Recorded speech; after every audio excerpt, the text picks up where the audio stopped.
So a very, very good afternoon to absolutely everybody joining us here, both in a room and also online through different kind of places all across the Europe. Hi, it's my very big pleasure to welcome all of you at the main stage event, which is the last event of our Hackathon series as well here. So my name is Annette, and I'm going to be the head moderator of today's event here in Tallinn. So also very likely I'm going to be your very best friend here to the event. And our event is supported and organized by the European Commission, and of course with our wonderful partners such as Aalto University, Tallinn University, where we currently are based as well. Then also Crafter, DigiEduHack, and also Carsa. So I really do hope that I pronounced these names correctly. And if I didn't, then very big apologizes on this. So this year we're celebrating a remarkable milestone, which means that this is already the 5th edition of DigiEduHack event. And I have always said that the biggest and strongest impact on our future actually lays in education.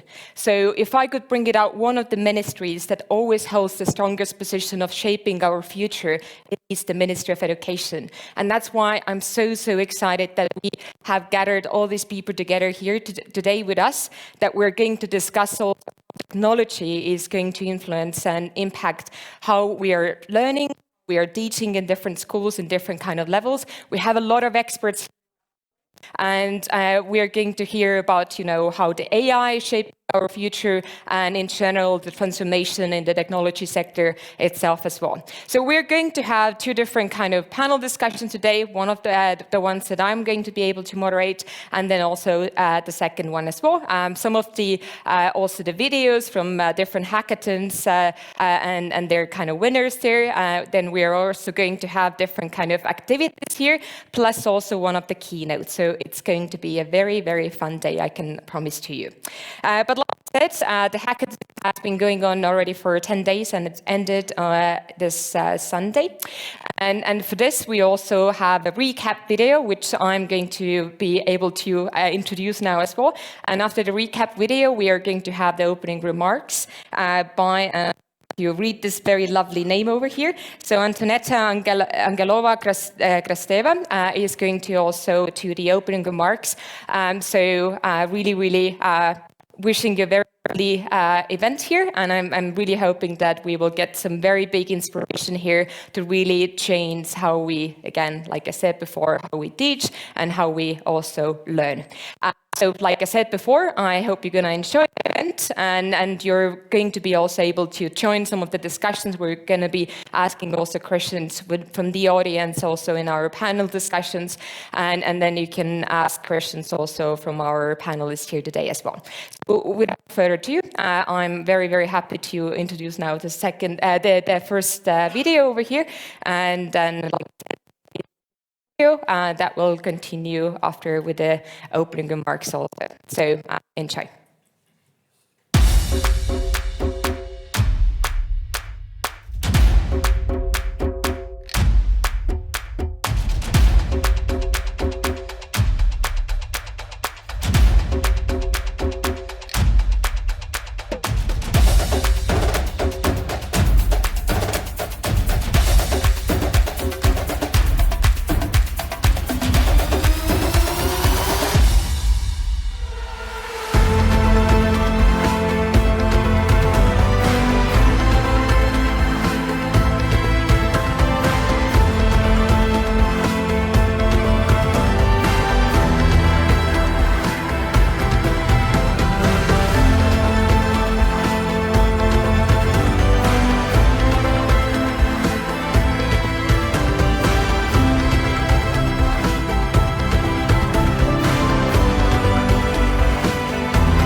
Good afternoon, everyone. After the lovely introductory remarks by Annette, I'm very happy to join you at today's main stage event. I'm indeed delighted for having the opportunity to open it, because this is the 5th edition, as already announced, the 5th edition in 2024, and of the DigiEduHack, and I'm happy to see and celebrate with all of you, the DigiEduHack friends, this great initiative. I would like to warmly thank the University of Tallinn for hosting this event. We really appreciate your warm reception and your great hospitality. We could not think actually of any better place to celebrate the DigiEduHack than Estonia. As you know, Estonia is the heart of digitalization in Europe.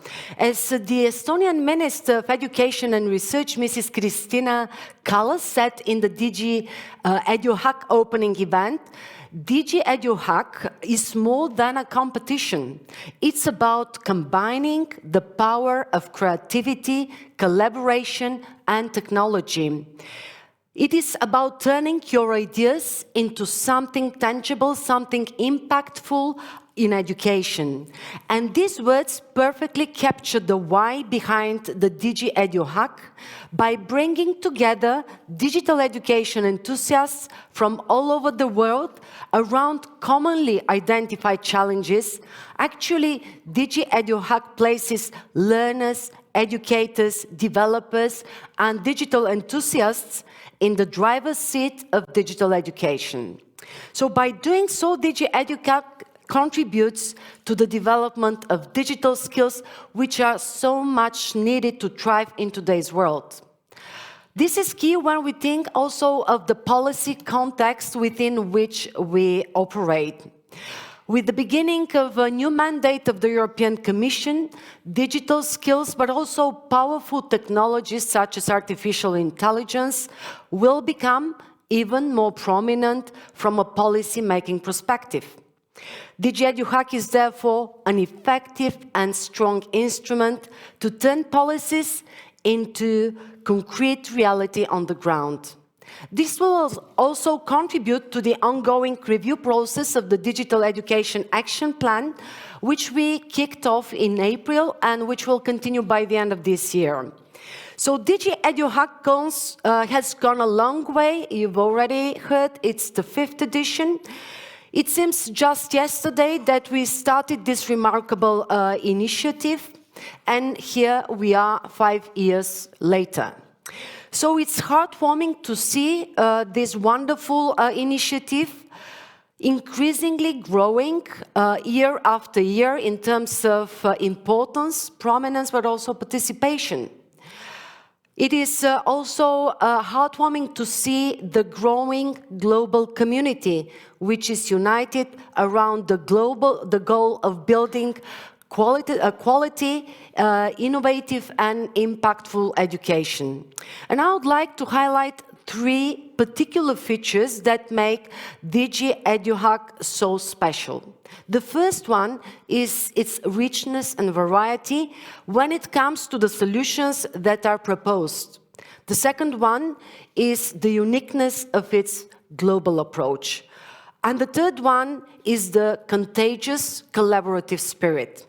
So this year, over 10 days, 52 local events took place in 27 countries across Europe and beyond.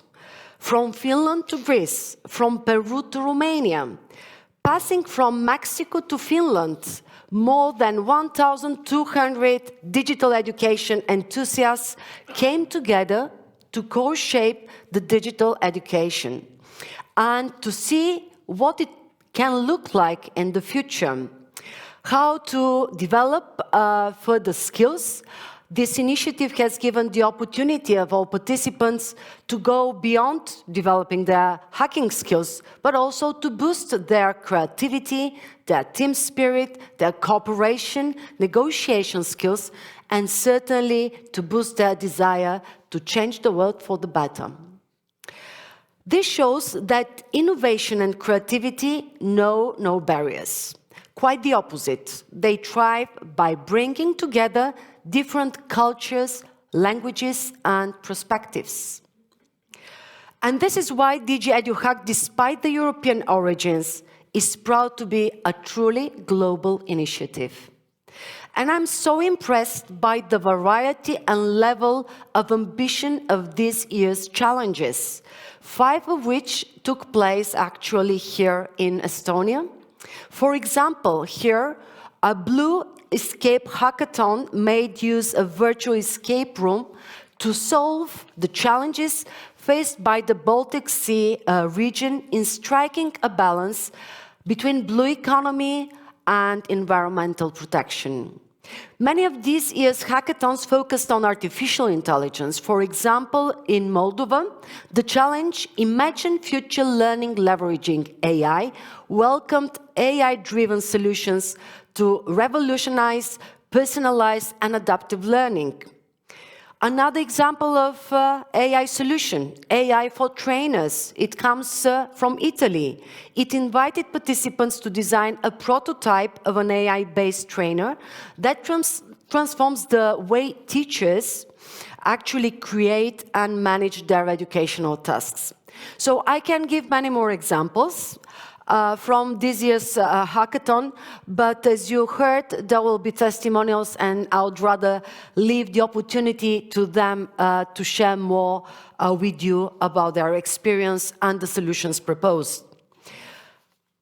This is, for me and for the European Commission, once again, the way to go when we talk about digital education of the future.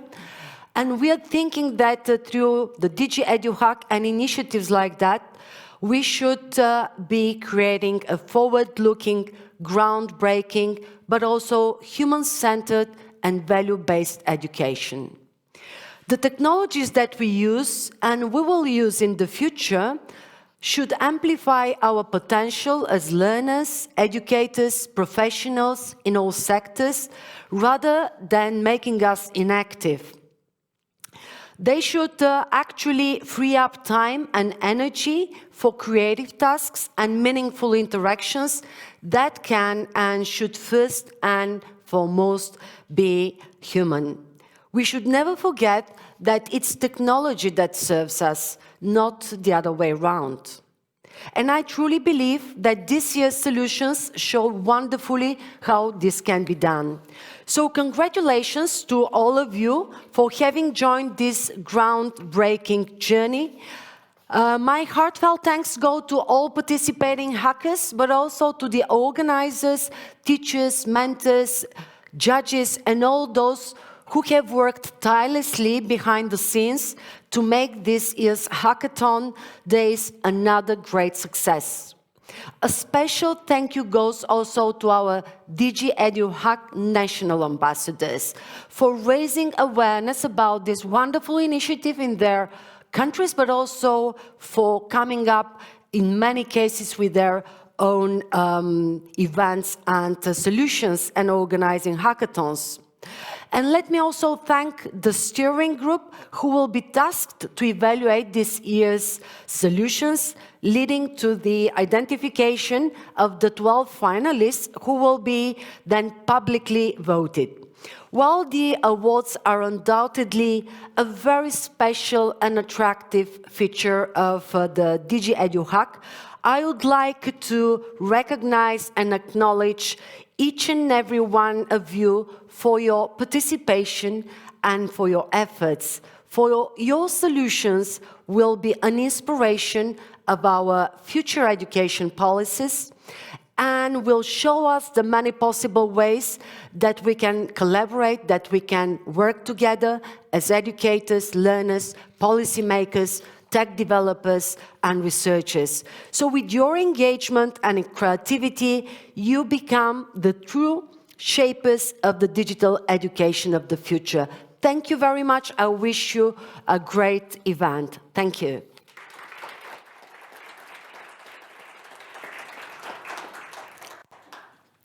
It's a very big thank you also from my side to Antonetta. And like I told you before, I will be also asking questions from you, or not exactly me, but we have a platform that is asking a question from you. So the very first question that we would like to know is that where are you watching us from? And like I said, we have people joining us, I really do hope from every single European country, but we will get to the answers a bit later. So if you don't know how to use this Slido, there is some kind of also instructions as well for everybody. So you can scan the code and then you can easily also answer that question, and we will also show you the answers a bit later. Because right now I'm very, very delighted to ask here on the stage Kadri Maasik, who is going to talk about the Estonian digitalization journey and especially the impact on education. As it's very well known, Estonia is the most digitalized country in the world, having almost every single service functioning online. Then obviously also on the educational level, it's very, very important and has transformed a lot of things as well. So I'm very, very excited to ask Kadri on the stage and hear more about, again, digitalization journey in education. So enjoy. Thank you, Annette. Dear participants of the 5th Digital Education Hackathon, dear organizers, representatives of the Commission, policymakers, academia, and other supporters. Obviously, firstly, I would like to congratulate you all on the successful series of events all over Europe and beyond during the past 2 weeks. Personally, it's an absolute pleasure and an honor to be here and also to see the main stage event this year being held in Estonia and in the premises of Tallinn University, which I must say is a great friend of Estonian edX and also edX in other countries, as are the other universities in Estonia. About the digitalization journey and education. On 14th of February 1995, there was an article published in an Estonian newspaper called Rahva Hääl, which wrote about the proposal of Toomas Hendrik Ilves, who at the time was the Estonian ambassador to the United States and the later president of Estonia. In the article, he suggested that in Estonian secondary schools, we have 17,000 students, and the same number, 17,000, should be the number of computers in Estonian schools, which would be enough to ensure that students have access to a computer for a quarter of a day, which would create a whole new quality in secondary education. And this would mean that not only would the most educated layer of the society acquire basic computer skills, but the whole of Estonia would jump with 2 feet into the 21st century. And Estonia would become a totally different country. The proposal was initially called as the Lynx Leap or Tiger Leap, the Tiger Leap being more popular, and the project was announced in '96 and first time financed from the state budget in '97. And this is how the journey of Estonian digital education, we can say, began. The efforts to leverage technology from teaching and learning started in the '90s with an ambitious Tiger Leap program to build up schools' technology infrastructure and include internet access to all schools, which happened by 2001. Today, as we are approaching the 30th anniversary of Tiger Leap, we can say that for quite a while now, it takes 15 minutes to establish a company in Estonia. You need 3 minutes to clear your taxes. You can vote online, to name a few. 99% of all governmental services are online. You can see the roadmap in a nutshell in the picture. It has been estimated that Estonian digital services save around 1,407 years of working time annually. And a couple of years ago, the saves to the government from digitalization were compared to our defense budget. We rank high on visa scores, as well as the number of unicorns per capita. And some also say that the success of e-government began in education with the Tiger Leap program. And obviously, there is a strong link between the two. The expansion of e-government has also raised expectations towards digital skills, but also the use of technology in teaching. If we zoom to the beginning of this century, we see that the first school management systems were taken into use at the same time as digital identity and ID card, just after Estonian schools were connected to the internet. Through these e-schools, we as parents can know what are the grades, has our kids missed the classes, and initially it was, I think, even said that these management systems reduced skipping of classes by 30%. In 2004, the Estonian Education Information Management System was established, which is a strong tool for the Ministry for Policy Creation. It holds personalized data about each and every player in the education system. And I think many of the policymakers in the Ministry of Education today would say that life without this system and this data is something you cannot really imagine. It's pretty difficult to propose measures to fix something if you do not know what the problem is. And through X-Road, I believe some 30 services today, maybe even more, run from using the data from this program. I think we have public data available about education for about 10 years, which has been also means to create policy for the ministry, but also has been established to help citizens make informed choices in education. While the strategy for 2020 for lifelong learning was established, there was a separate program for digital matters as well, as which set the goal that by 2020 it would be possible to learn the entire primary school curricula using only digital tools. The number of edtechs over the past 5 years have risen sharply. As in the beginning, most of them were focusing on management. Today, it's much more about the learning content as well as different support services in education.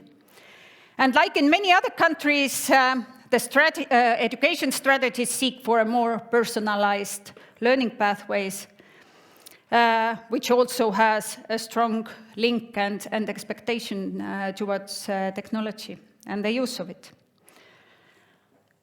But what have we learned from this that is also relevant today if we think about new possible enterprises being established in the field of education?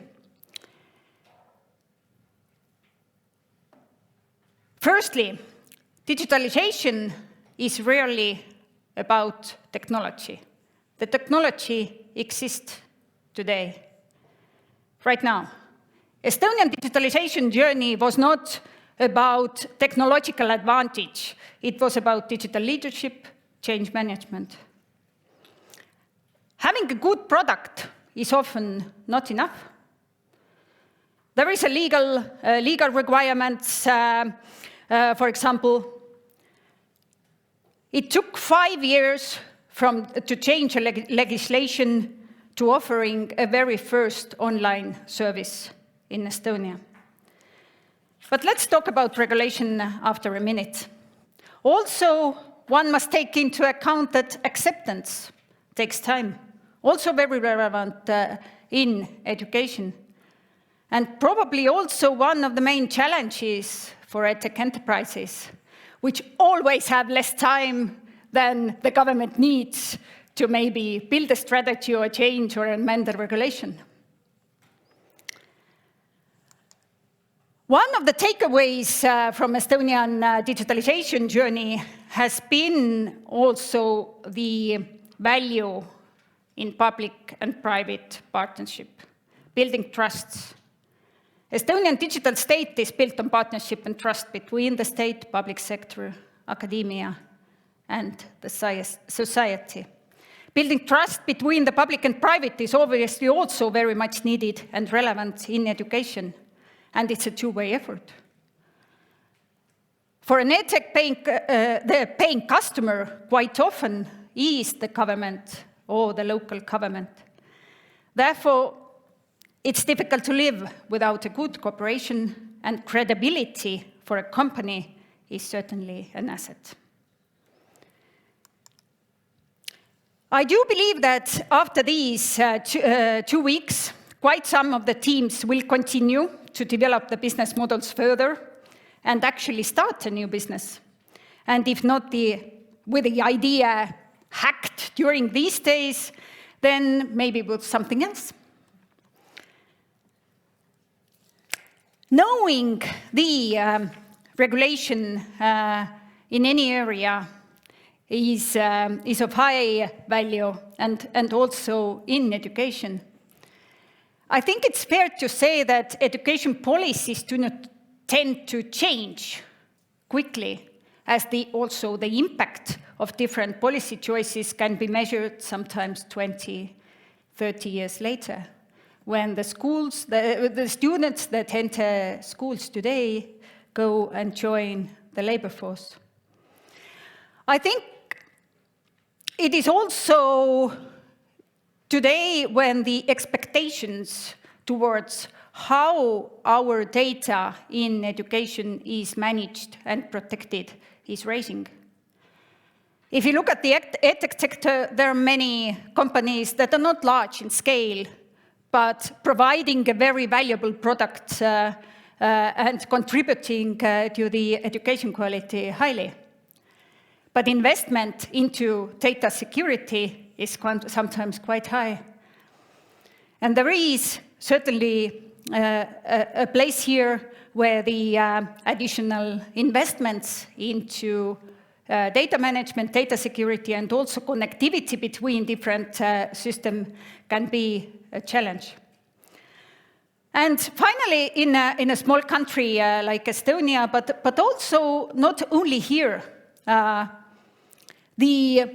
in small market like this, the eyes must be beyond borders. And in that sense, I think it's extremely valuable that we have events like this, organized and also supported by the Commission, that bring together different enterprises, players all over Europe to boost and contribute to the cooperation that is so much needed. So thanks a lot, and wish all the best for everyone taking part of this event. Thank you.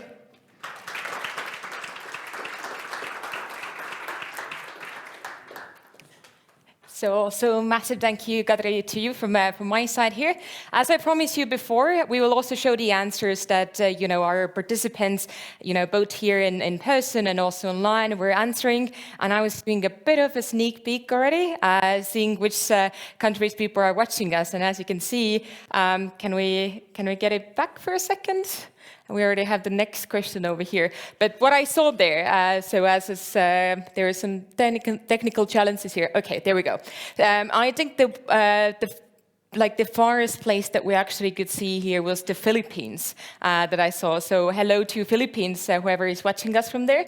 Then also we have people from Spain, from Cyprus, from Brussels, from Netherlands, also from Edgy, from Mexico. We'll actually also receive a video from Mexico quite soon as well, one of the testimonials as well regarding the hackathon, and then even India that I can see there. So that's wonderful. But of course, we have a lot of people here in the Tallinn University. So great to have all of you here. But we will now continue with the panel discussion, which I will be happy to moderate. We will be talking about building blocks of innovation digital education system. And I'm going to read now all of our panelists as well. So I'm happy to ask to join me here on the stage. Georgi Dmitriov, who is the head of digital education unit at the European Commission. Karol Markiewicz, who is the chief specialist on digitalization in the Ministry of Education all the way from Poland. Then a local guy, Mart Taro, who is the co-founder of Dream Apply. And then from Latvia, if I'm correct, Angela Jafarova, who is the co-founder of Datorium and DigiEduHack National also ambassador. And last but not least, also Alteo Valtanini, who is the chair of a board at All Digital and member of the DigiEduHack steering group as well. So I feel like it is like a TV show that I'm hosting. We all have enough space here, and like a morning show, so I feel like just the coffee is missing all the way here. But lovely to have all of you here in my talking show.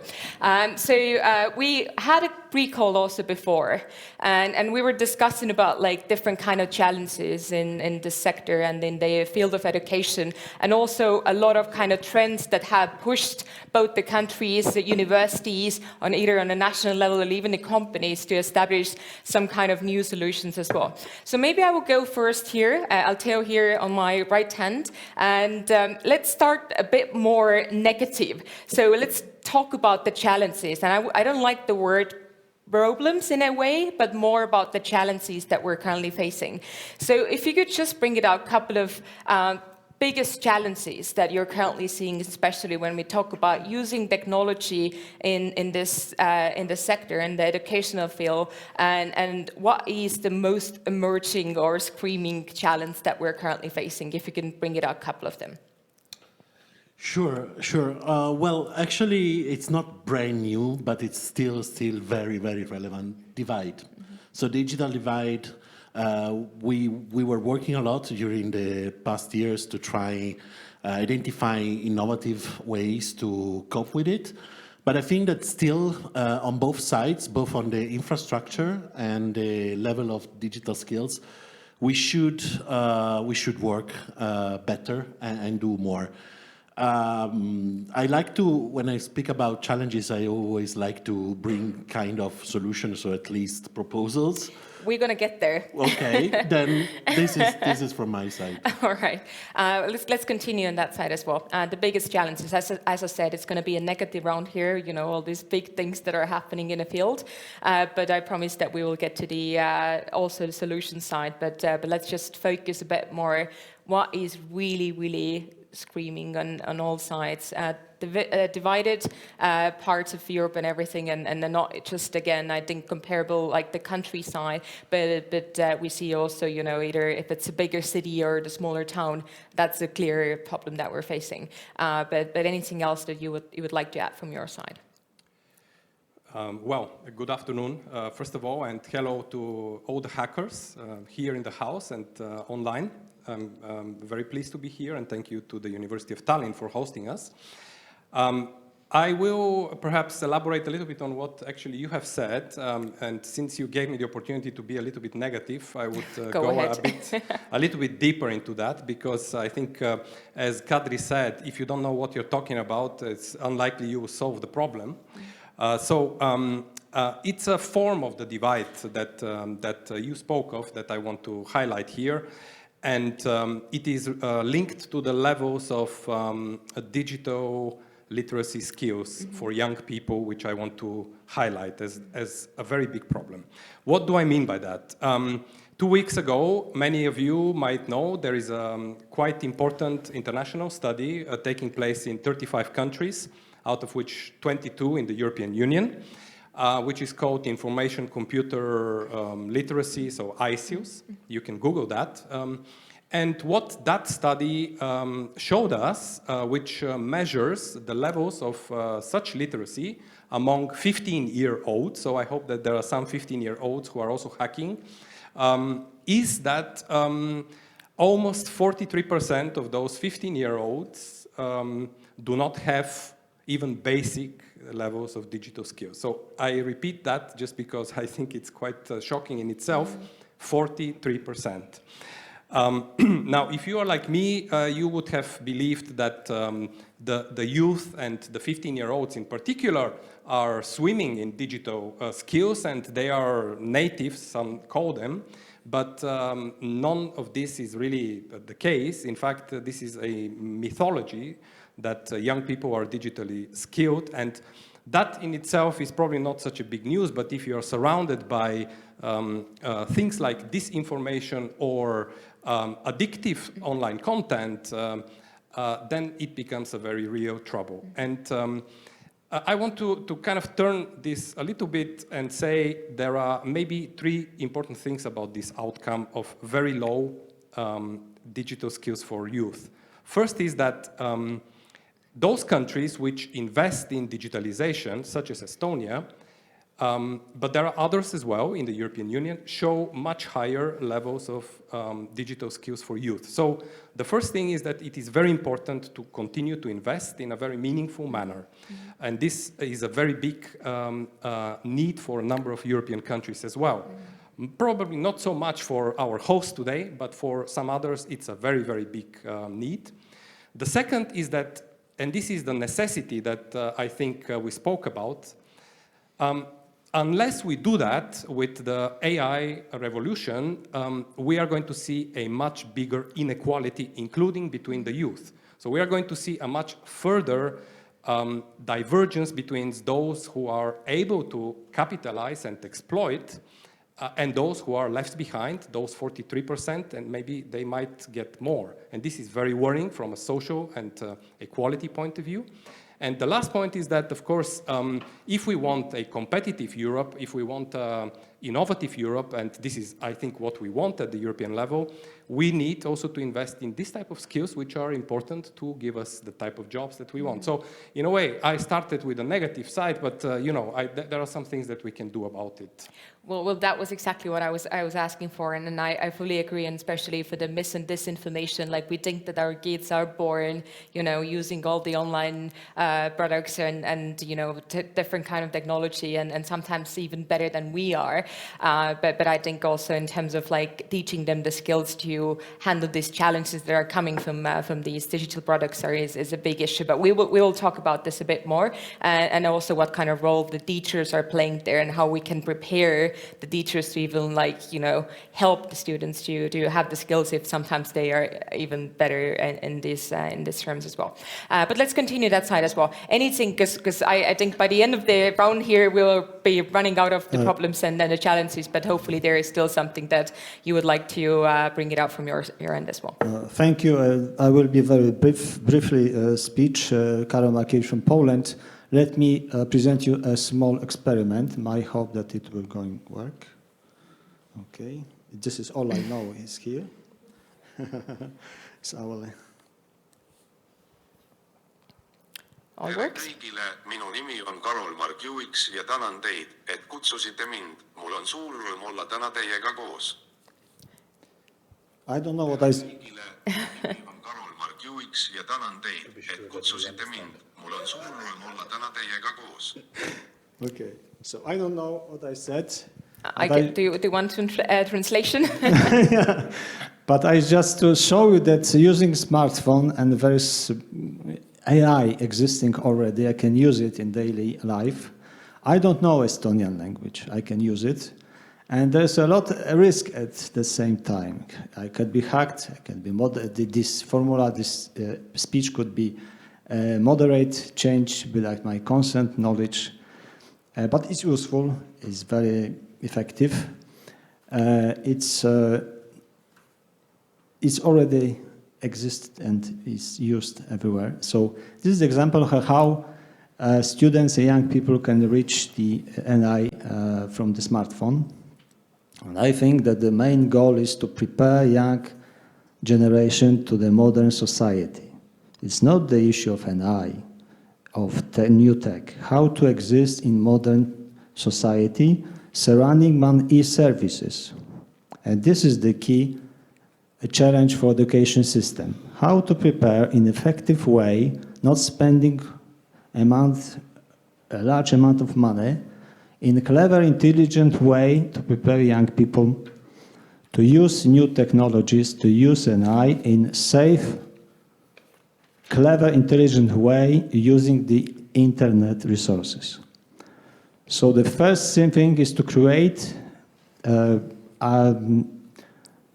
digital environment in school and to find three answers: how, in what, and who. And then I can elaborate in the later on. And this is the answer you can find with our strategic policy for digital transformation in Poland. And I hope that later on we could discuss on how, what, in what, and who should conduct, prepare, and do the digitalization of education system in every country. Thank you.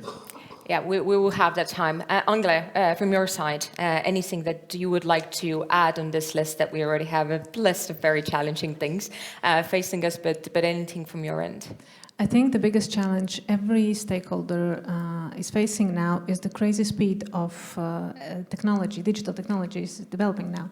We just heard Katri saying that acceptance takes time, but actually we don't have the time because at the point where we accept it, it has been already changed and developed further. So now, if we want, as Georgi said, young people to be skilled in the use of this technology, we need to change the mindset and start approaching technology in a different way. And here we come naturally to the problem of the digital skills of teachers, because we would expect that the teachers would be the ones teaching young people in the classrooms. But actually, teachers are facing problems with getting to know technologies and use them in the classroom. So I think it doesn't matter if it's a ministry, university, or a company trying to keep up with the crazy speed at which the technologies are developing now. Every time I read an article about the next ChatGPT version coming, it's already generating images, videos, texts, whatever you can imagine, and they say it's going to be 100 times faster, 100 times better. You can't even think what it could be. And Matt, now from your side as well, like we came like from Latvia to now to Estonia. It was discussed a lot of times here that Estonia has been again one of the forerunners in terms of like digital education and everything. I mean, since I remember myself already going to the high school, which wasn't that long time ago, I already also had a lot of online platforms that we were using, but times were very different compared to today, where we're using and kids are using ChatGPT. There is, different AI technology solutions and things are really have moved to online channels as well. What kind of challenges are we facing in Estonia at the moment? Is there anything particular that you're seeing here in the market? Absolutely, it's really a pleasure to be here with you. Honor. I would ask a question. Are we doing our best in empowering people that have ideas of improving education? And if we would take this angle, then we can find quite a few bottlenecks, not only in Estonia, but pretty much everywhere in the world. And I wrote down a bunch of them as well to give examples. So, for example, we can definitely improve the dialogue between the decision makers and innovators in education. This is still a challenge, although in Estonia we've been working on this since 2018 very actively. And one of the downsides, if we don't have this problem solved, is that there's inevitably competition between the state and the innovators. The joke that I like to make is that if we build a new school and we need to have tables in our school, then nobody gets the idea that, hey, but let's start our own furniture factory. So we would be able to build tables for our schools. No government official has ever said anything like that. But if we talk about things that are like n times x more complex, like establishing a new methodology for learning or teaching, or establishing a new learning platform, then for some reason we are all the time getting the idea that, hey, we should do it ourselves. I don't know why this happens. Maybe somebody can help me. Another challenge that we have is directly binding into the question of are we doing our best? And it is that we need to improve the education innovation ecosystem in Europe in a systematic way. And this comes, there's so many different points of views there that we can look at, starting from, for example, do we have the right access to funding? Are the funding instruments in place that are necessary at various stages of development of new innovations? Is the collaboration between academia and innovators empowered in a reasonable way? Then what is the cost of engagement? For example, if a teacher finds a solution that they like, are they able to actually even work with this solution? So there's all sorts of very small but very strange problems or challenges. Like, for example, you would want to use a credit card to purchase a solution for €5, but for example, in our schools, teachers don't have credit cards. So very basic but very real problem. Then another challenge that I would bring out is we clearly have challenge with the status quo. So we have been used to do things in a certain way. I mean, historically, it wasn't even necessary to have that much innovation. But if we democratize innovation in education, I'm sure that we could do so much more than we are doing at the moment. And another big challenge, especially important for smaller countries, but I think all European countries in this sense are a bit small. If we want to have really high-quality learning opportunities and learning methodologies for children with special needs, it's very difficult to develop this and explain the costs. It doesn't matter if it's privately developed or publicly developed. Like, for example, if we would want to develop a new methodology for teaching multiplication table to hyperactive children, we have 400 per year of this kind of kids in Estonia. You cannot explain the cost to any audience if you would want to spend a few million in developing this solution. But if you zoom out on the global level or even to the European level, we can agree that, hey, there is a viability in developing this kind of service. And the kids would be so, I mean, I've been working with kids with special needs. I know how big impact it will have on their life quality if they will have tools that are designed for them, and how big quality of improvement of life to the teachers will there be if the teachers get the right tools to do their work. But I will stop here. I think we've covered a lot of challenges already. Thanks. We got a lot of challenges here, yes, but also a lot of solutions, I can tell. So I would, I have the head mic, so it should be fine.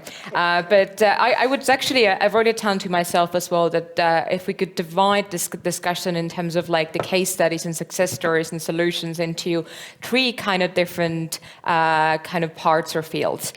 One that is supporting teachers in terms of digital education and how we can make sure that they are ready to help the kids. Secondly, integration of emerging technologies, like we talked about the AI, which is also, you know, a very huge thing today and on the table of both the teachers and also the students. And then as a third thing is fostering collaboration across the member states, because it was mentioned here a lot of times, if we compare, for example, like these 27 countries in the European Union, how also different the levels are and the readiness to apply like new technologies. So as kind of the last part of our discussion, I would like to get some of the recommendations from your side as well. How do we help the ones that are left behind and learning from the ones that are actually running that change? But let's start with the teacher's perspective here. Anybody from here that would like to bring it out, some of the case studies, some of the projects that your country, your company is currently focusing with, like really supporting the teachers to be ready to help our kids and take it over also the different kind of technologies that are both helping them and supporting the process of teaching. And maybe Angela, as you raised your hand, so I would give the floor to you. Thank you. Yes, I will be happy to share. As we just discussed, there are different challenges into setting up this ecosystem. And there is infrastructure, there are curriculum changes, there is adoption of study programs.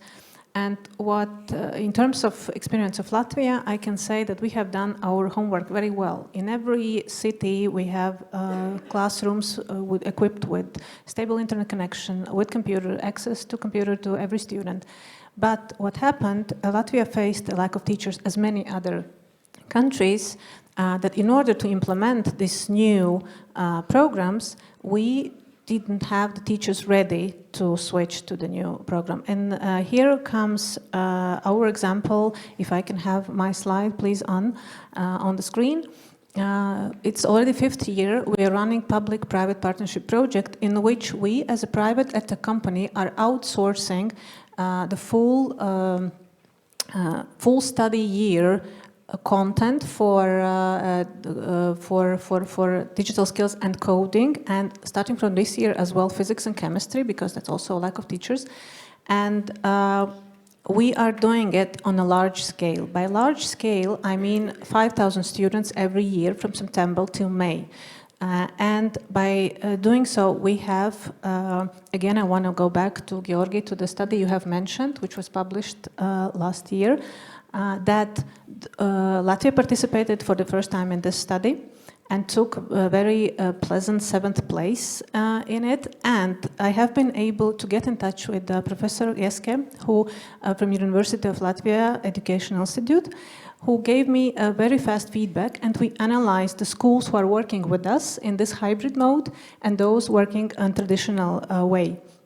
And those students, I don't know if you see our slide and not, maybe it's possible still to have it. Those students working with us showed better results in this study, which means that this hybrid method, and let me give you a short 20-second pitch what it is. So basically, in every city of Latvia, there are students at the same time sitting in the computer lab in front of the computer, working online with our team and doing the lesson. Several hundred students simultaneously, live lesson. And we have come up with this solution. This is an innovative solution. None of the Europe countries have done it yet. And I'm really happy for the results we are now seeing in this international study. So it not only works as good as the traditional way, it actually innovates and brings and boosts the skills of young people. So we are happy to show. And here comes, if we speak in terms of the ecosystem, here comes the need and necessity for the edtechs, for the innovators to step in and bring the best, the brightest, the newest solutions to the schools, to contribute to the skills of young people. Mm-hmm. Anybody else? I saw a hand up as well here. Any examples from your point of view? How can we help the teachers? And do you have any good case studies that you can share with us that really has worked, or something that is currently in the pipeline? Yes, it's a great question, and allows us to be a little bit more concrete. If you give me the opportunity, I would just react a little bit to some of the points raised by Mart, because it's a natural transition to the example I'm going to give.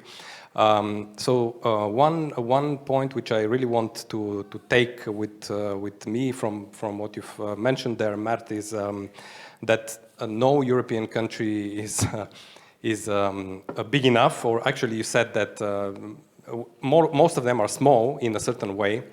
And if you take the example of artificial intelligence, that's right there. This is where you see that no European country on its own can compete at the global scale. So I think this is a very important thing to internalize, and it has something to do with the mindset of the traditional thinking, of course, of we have also very young hackers here. So,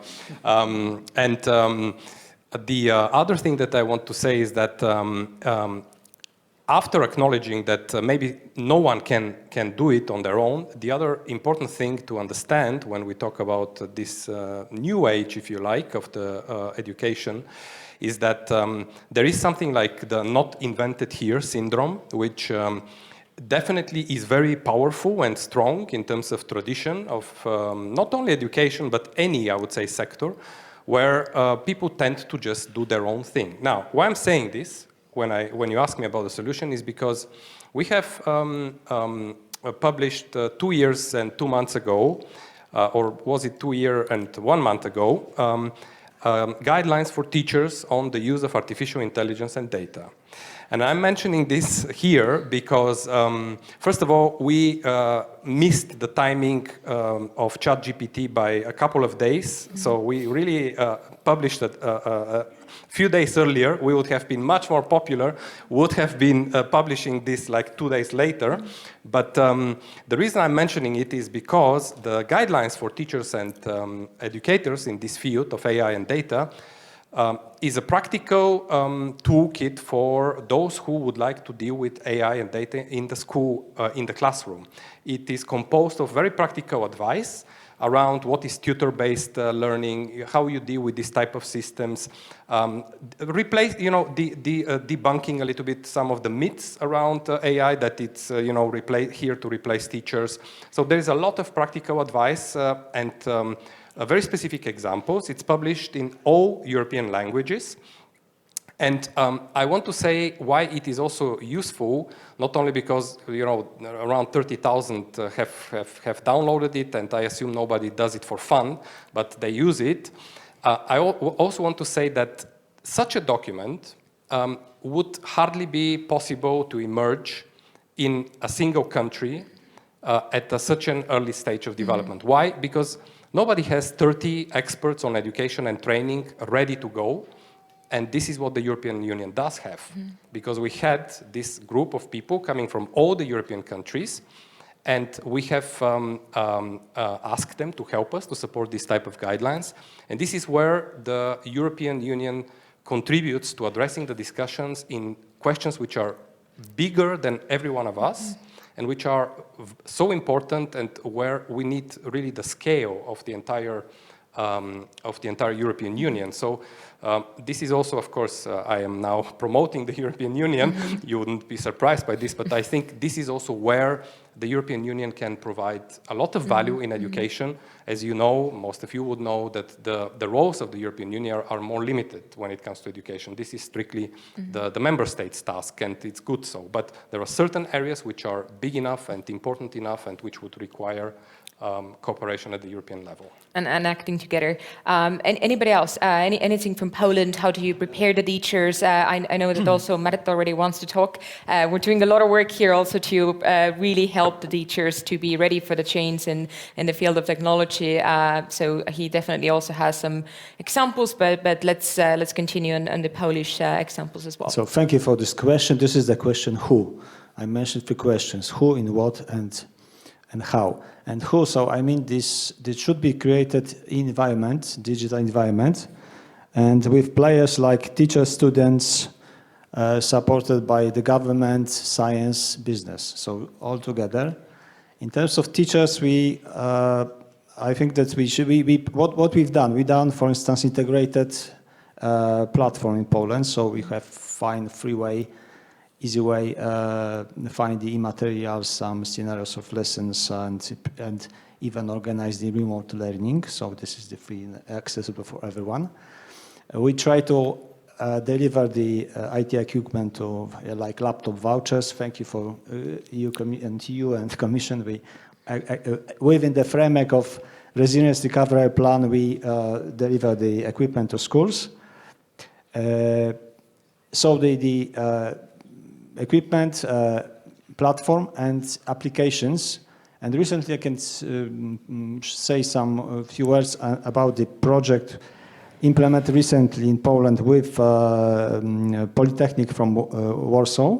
This is the Zeszyt Online, so notebook online. This is a platform created by Polytechnic to help students, teachers to learn maths. So this is the why AI? If I may mention NI, it's not the stereotype NI. This is just the application with NI is more suitable, more advanced, and if you taste it, you don't want analog on standard one. So this is this new standard.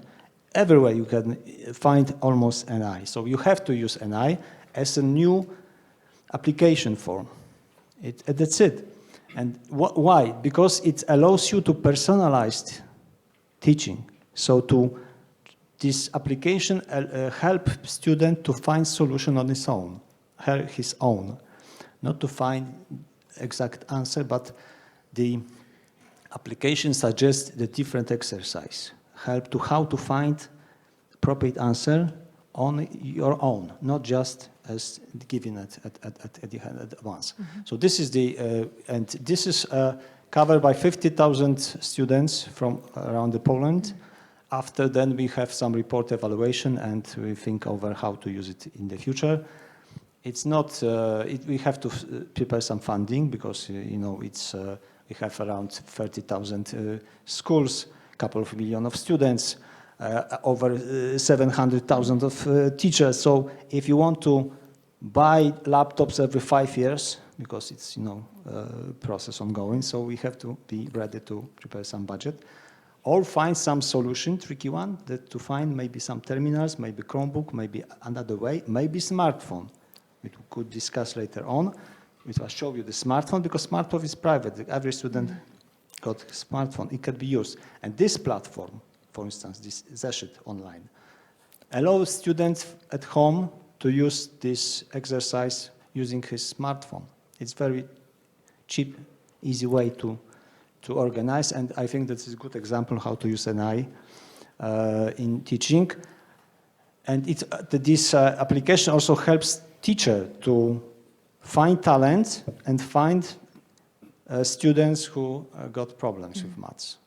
And then statistically analyze at the end, you can get knowledge, what is the population, how, as you know, it's normal, natural population, that there's a part of students with talented and part of students with problems. And this application could help to, let's say, manage how to help to get through maths, and it is linked also to the computational thinking. So the change of curriculum, it should be interdisciplinary. So this is the question.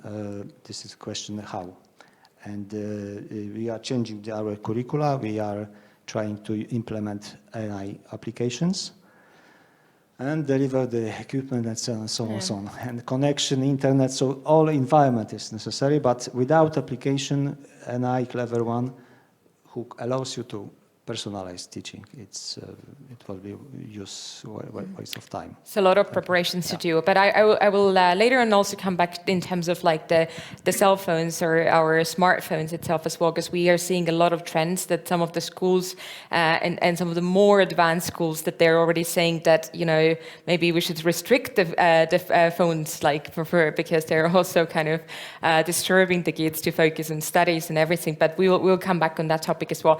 We'll jump to here to Estonian examples, and then Teo, I promised that I will also give the word to you regarding the teachers as well. So a few words from your side, Matt. So in addition to quite a few other hats that I'm wearing, I have the honor to be also a member of board of an organization called EdTech Estonia, which is an association to bring together the education innovation companies here in Estonia.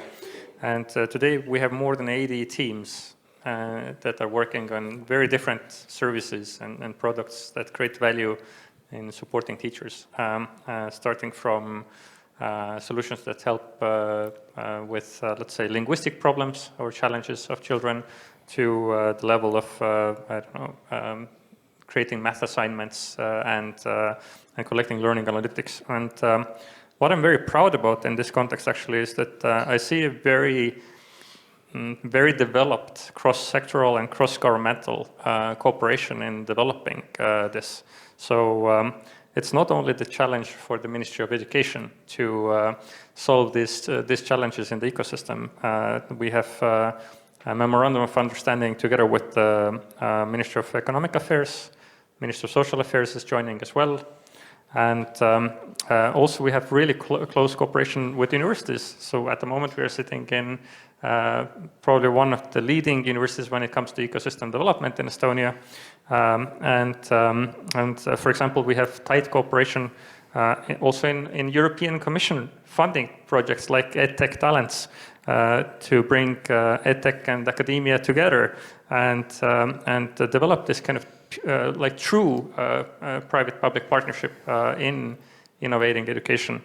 And it works. So it provides really, really tangible results to the teachers.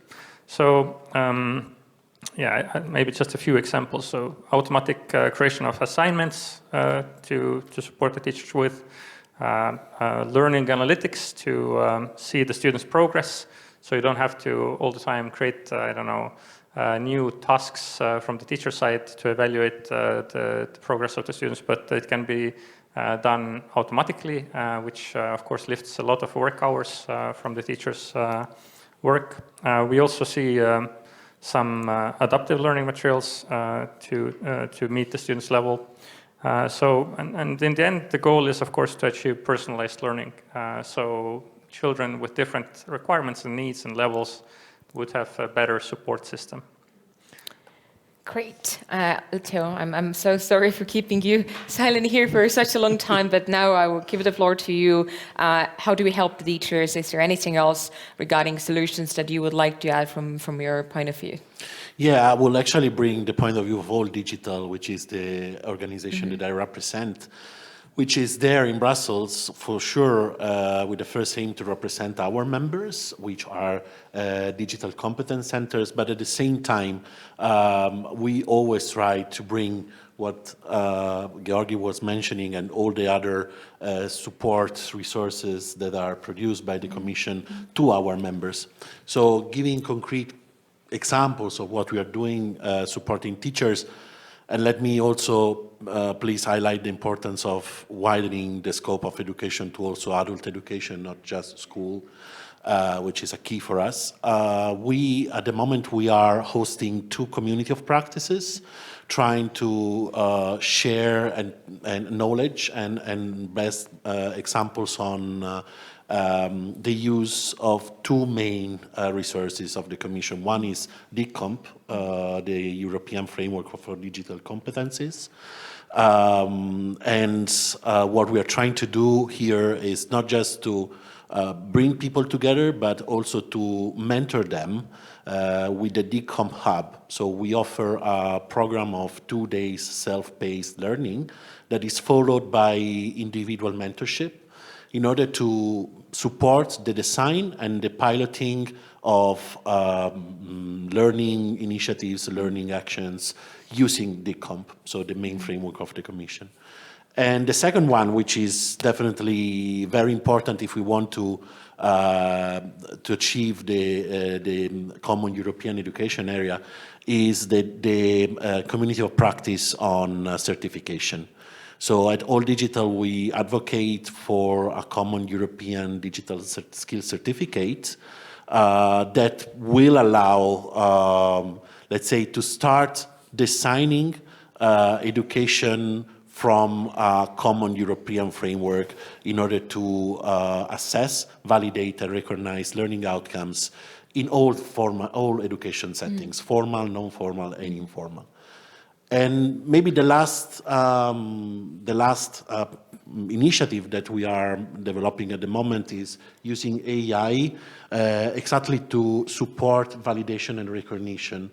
So together with the European Association for Adult Education in Europe, EAEA, we have developed a matching tool that connects deficits in digital skills mapped to ESCO and DigiComp, so to recognize framework, together with possible learning pathways. So the adult educator in the classroom can use, together with the learners, this matching tool to provide career guidance and educational opportunities to the learners.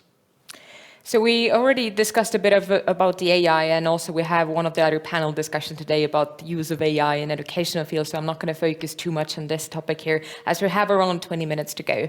I would like to focus especially again about fostering collaboration across different kind of member states. Myself, I've studied in, I think, 3 different countries, and it has always been very, very interesting to compare different educational systems and, you know, the solutions that are being used. So I do know also a big difference between, I'm not going to mention these states here, but very big differences between different kind of member states as well.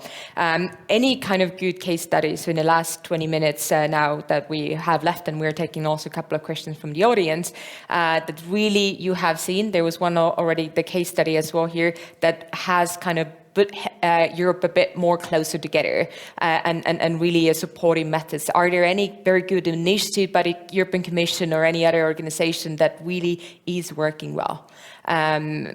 Anybody has some of the examples here that you would like to bring it up from your side? I see the smiles and the mic is here, so just, you know. I already mentioned this national plan from resilience recovery. It is an effective way of cooperation. It's post-pandemic, let's say, era. But in different ways, we got the support in terms of modernization of internal network at school. We got support to deliver laptops for teachers, students. And also a very interesting project in terms of creating AI labs in 60,000 school, or 60,000 labs, let's say, a kit for remote learning also. So because we implement the national network for schools, we have to upgrade them in terms of it should be more fast connection. So thanks to the Commission, we can to create this environment, what I mentioned. Without an environment, it's not, but environment, I mean also the cooperation between government, Commission, science and business, because we have to create this environment. You need more many elements, yeah, to be applied, including AI, which is also expensive tool. Maybe Commission could do something in terms of, because you have to create something and then you have to maintain and develop. And only big international companies working mainly for such an event. We hope that this case with Polytechnic could be effective, and we shall see what will be in the future. But Commission could support not only for just stable financing, let's say, but also maybe some tool disponible for every member in terms of platform, so e-materials, resources, in terms of AI support for teacher also, because also teachers should be supported from this bureaucratic work job, sorry, and plus to monitor the results of teaching learning, yeah, at school. It could be used and to find talent and to find problems in the class facts. Matt, you wanted to add something as well. You're traveling so much, so maybe you also have a lot of also good examples that you have seen in some of the other countries that, you know, lessons that could be learned and kind of, you know, the same solutions being used in all the kind of different member states. Any good case studies from your end? Absolutely. I brought some challenges in the beginning, and I'm happy to bring some solutions to these challenges as well. But maybe to bring out from the European level first, I've been really happy to see the development of the digital education departments in the European Commission. Before that, it was a little bit difficult to have a dialogue on the European Commission level, from grassroots level, innovators' perspective. But this is critical for establishing like a better policy. If you don't know what's happening on the ground, it's very difficult to develop policies that actually make a difference in our region or the world. And to couple this, we've been working, and I'm honored to be a co-founder of the European EdTech Alliance, which main aim from my perspective to establish this organization was to make a sparring partner for the European Commission to be able to have good dialogue with grassroots level innovation in Europe. And today, this brings together national organizations from, I believe, around 25 countries across Europe, and represents more than 2,500 education technology companies from Europe. So we are seeing quite interesting developments in the European level. And of course, when we talk concretely what I'd like to praise the European Commission for, it's the Digital Education Action Plan. I think this is a very good basis for bringing people together across the whole union. And if policymakers in our member states haven't seen this document, I very much recommend to have a look at it. I believe it's a very well established document. But when we come down to governmental level or national level, I would really like to compliment our own Ministry of Education here in Estonia. I'm not sad at all to bring out what kind of wonderful collaboration we have had over the years. I've been myself on this train since 2018, and maybe the most interesting idea to copy for other countries is how to establish a dialogue and build trust that was mentioned here already before several times. Because if we bring together so vastly different people, so people that are dreamers and have ideas of how to make something better in education, and then we bring policymakers behind the same table. So they're coming from so vastly different worlds very often that it's very difficult to have a good and friendly dialogue.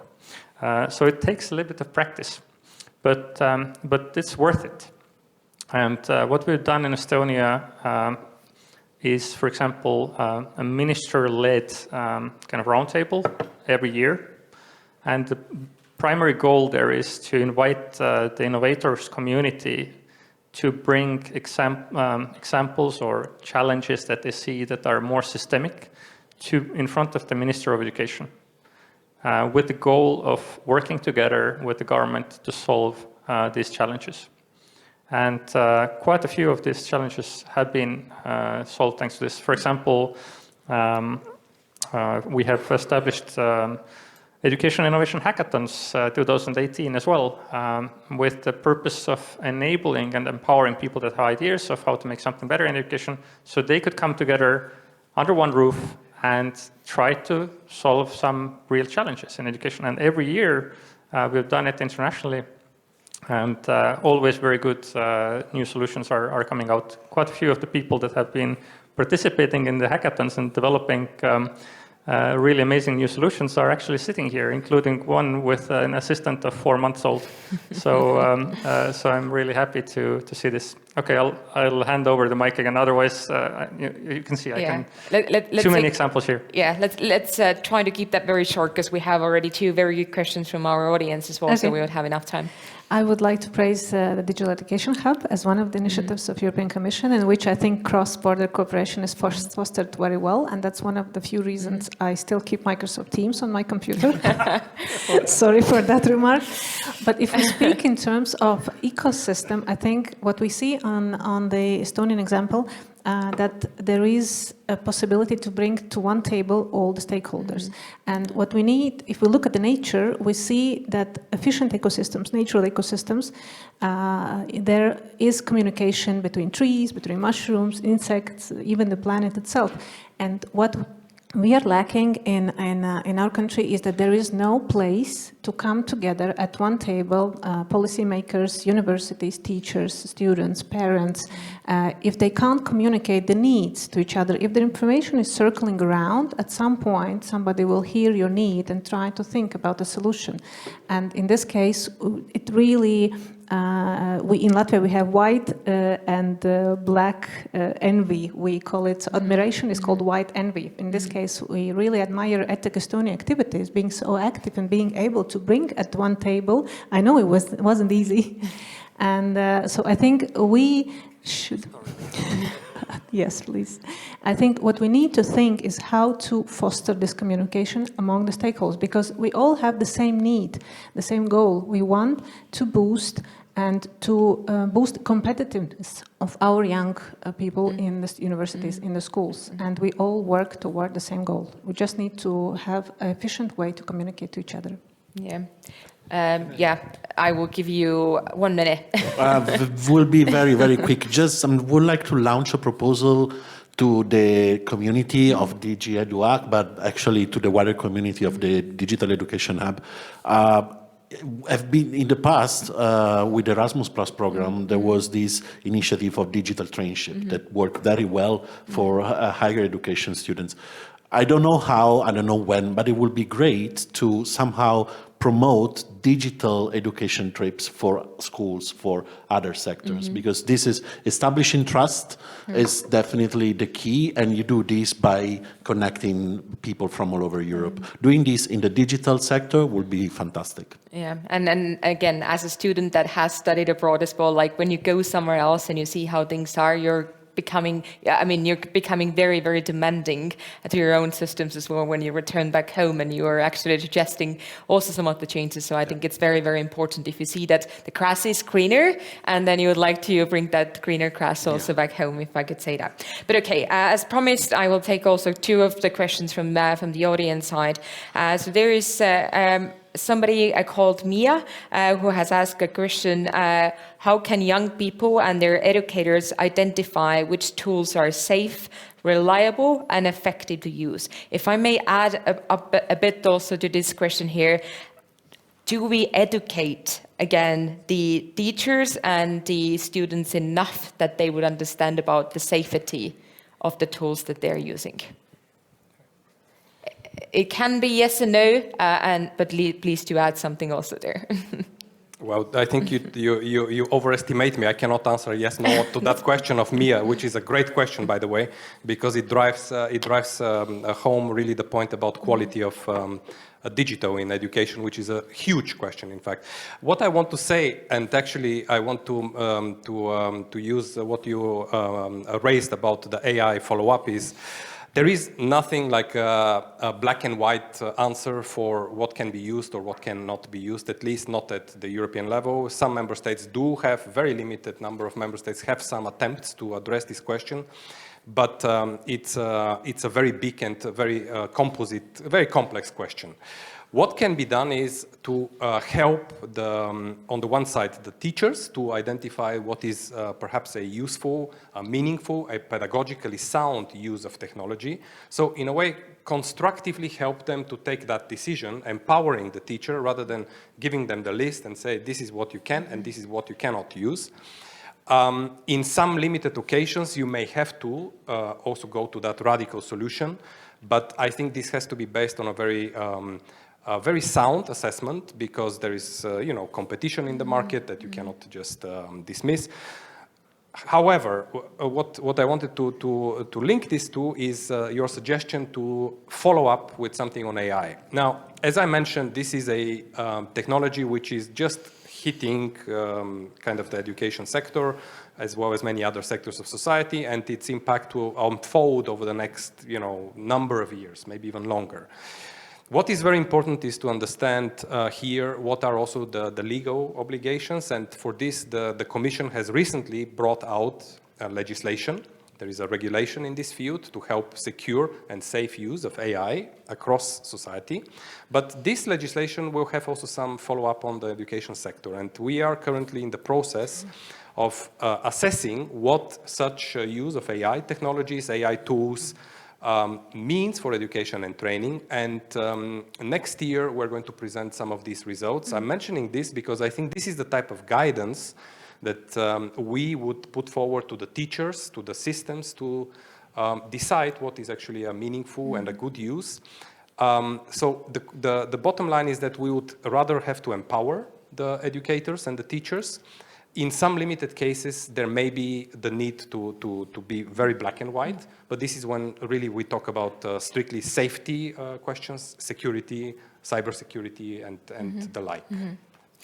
So you want to add? Yeah.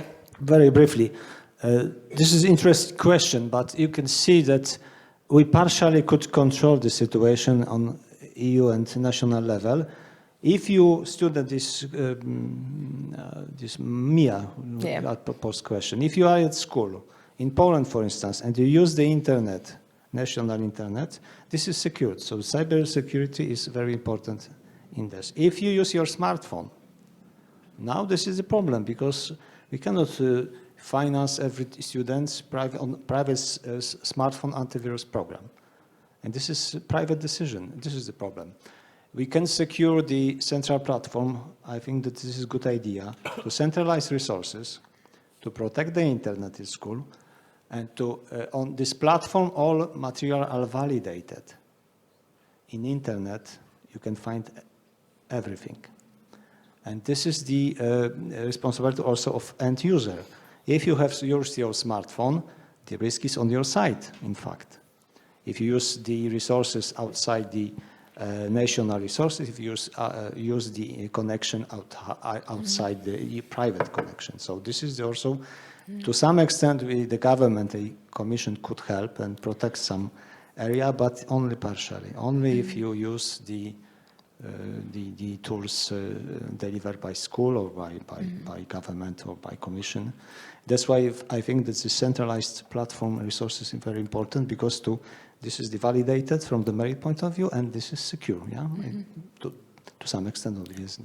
But there's definitely a lot of work to do, even not just the tools that you're using for like learning, but in terms of having the understanding, even applications that most of the students have on their phone, like TikTok. So what that actually can do with your information and all the security matters there. I think this is something that we would need another panel discussion to actually cover, because it's just very sad to see statistics, especially in Europe, like how much applications like TikTok is being used by students and what's the actual impact on their future and again what kind of information do they believe and so on, and not even talk about the privacy and how their information is being stolen on these applications. Matt, I will give the floor to you and then I will have to wrap it up from my side here, otherwise we're just going to go over the time, and as we're Estonians we're always on time, so I want to make sure that we're not going to run out of the time, so 1 minute.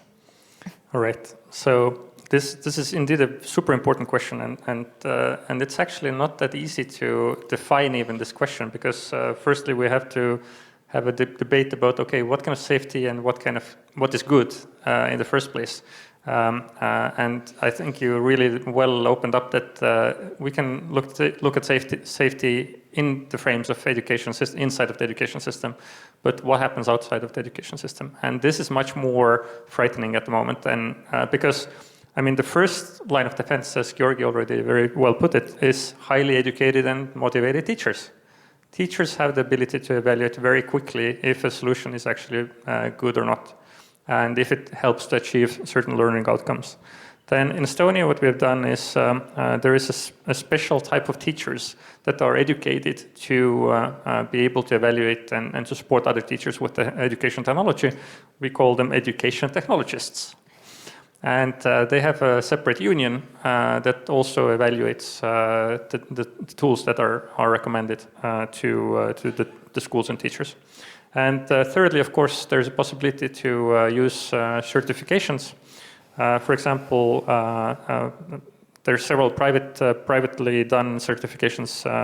Our good neighbors, Finns, have developed a thing called Education Alliance Finland. Pretty good method to evaluate tools. And I've also looked at UCL Educate, for example. So we have various kinds of opportunities there. But yes, the debate should be much, much wider than we have it at the moment. Mm-hmm. Thanks. All right, then I will wrap it up from my side here, and if you could join me for a big round of applause to our panelists here.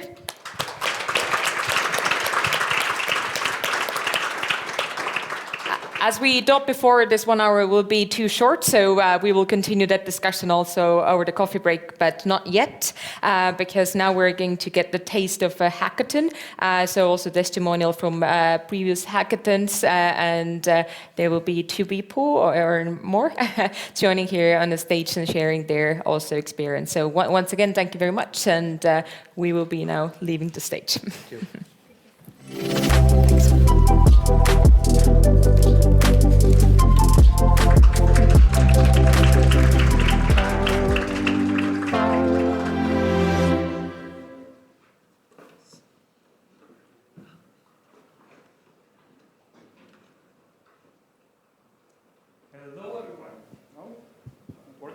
Hey, hey.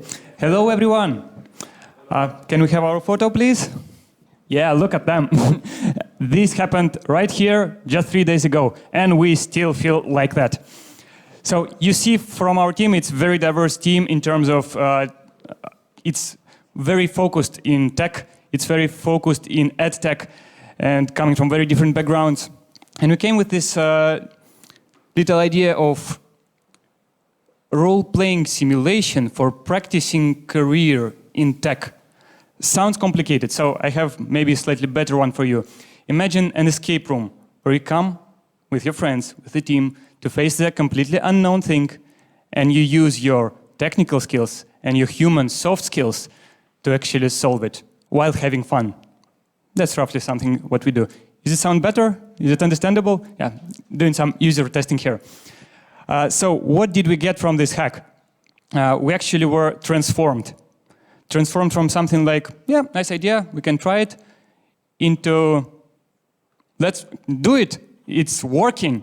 Yeah, so you can see we are in this for real. That was my perspective as author of the idea, but I give it to Lena, who is team member. Hello, I would like to share my experience, and what struck me immediately is how this hackathon created the perfect environment for magic to happen. What amused me the most is how our team instantly connected, bringing to the table their own perspective, their own skills, from coding to business development. It was very interesting to observe how our idea grew into something bigger than we actually initially planned. So in just a few hours, we became more than just the hackers working on some projects. We became the team that trust each other. We became the team with one big vision. And we saw in just 12 hours, we saw the clear path, how we can build the bridge between education and the real tech careers. So together with educational institutions and the companies, we can create environment to shape the future tech talents. So yes, this hackathon showed us that when united together, passionate and motivated talents, and also the bigger goal, then the pure magic and transformation can happen.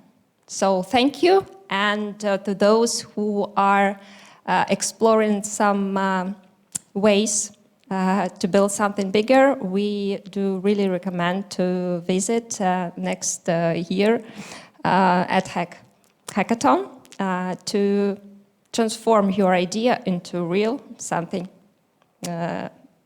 business. Yeah. And the solution. Thank you.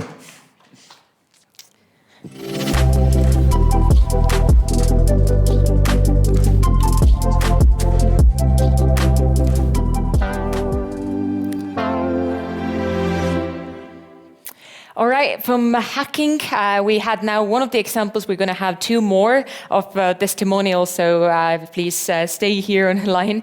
But now we're actually jumping to interactive activity, but I'm not going to do this. So I'm actually very, very excited to ask to join me here, Tomi Kaupinen and Raisa Ritsi from Aalto University, that are going to entertain you with some of the interactive activity here. So the stage is yours.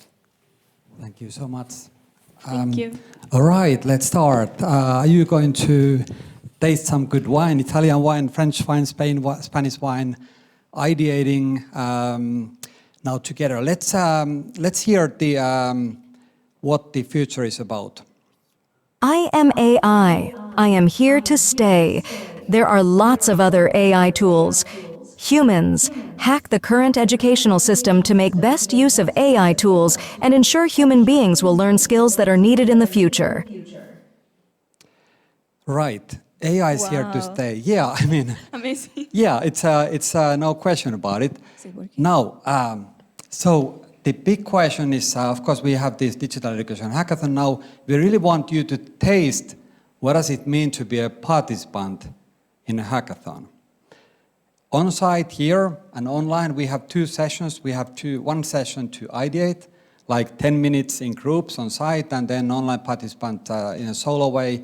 And then we have a second session where you will write in just 3 minutes your solution to Slido. There will be a QR code. Of course, we can be faster than AI, right? To ideate and to write, because we are better than AI. Right? I mean, we still are kind of better in ideating. I mean, AI can do a lot of stuff, but we are better in ideating, right? And writing.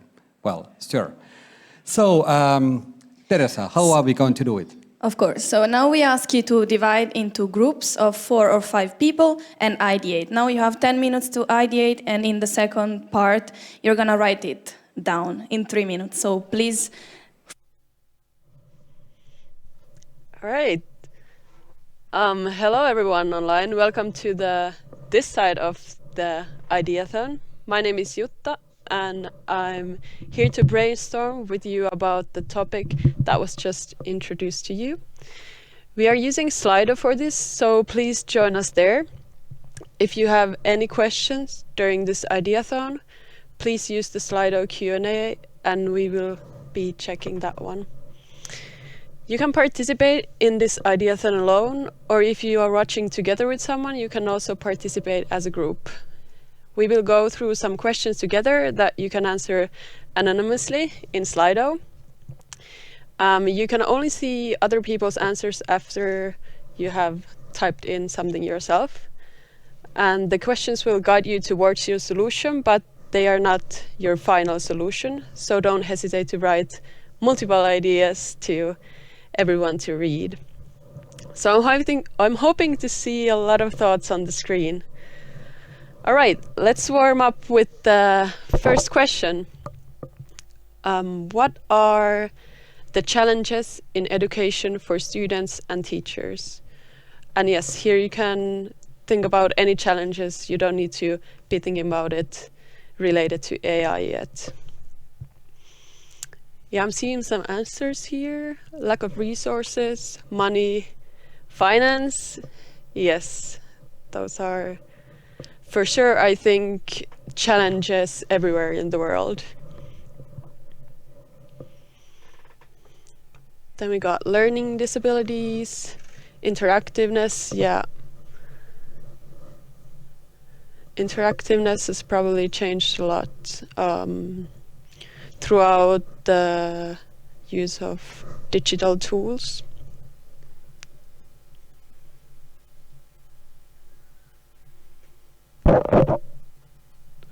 Yes, money again, motivation.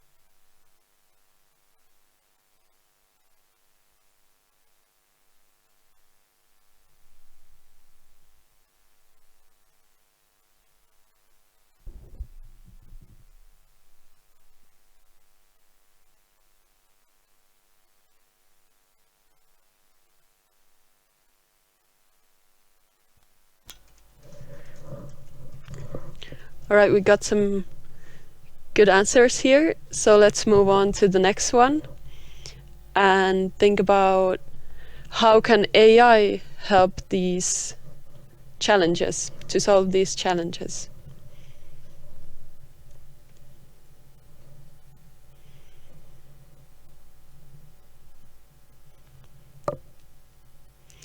Your ideas don't need to be realistic yet. You can think of anything right now.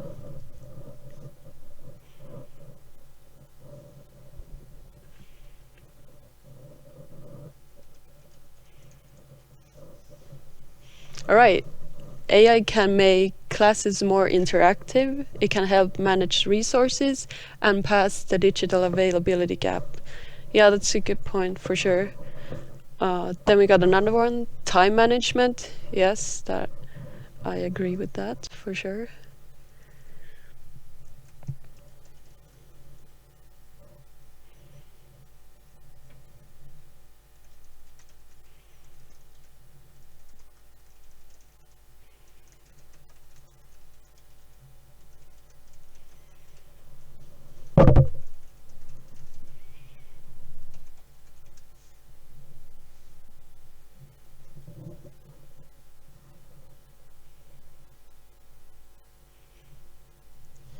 Then we have some more answers. Different kind of support tools to support people with learning difficulties and disabilities. Yes, that's a very good answer. I think already hopefully in use somewhere. Using the right prompts, tag when information is generated by AI.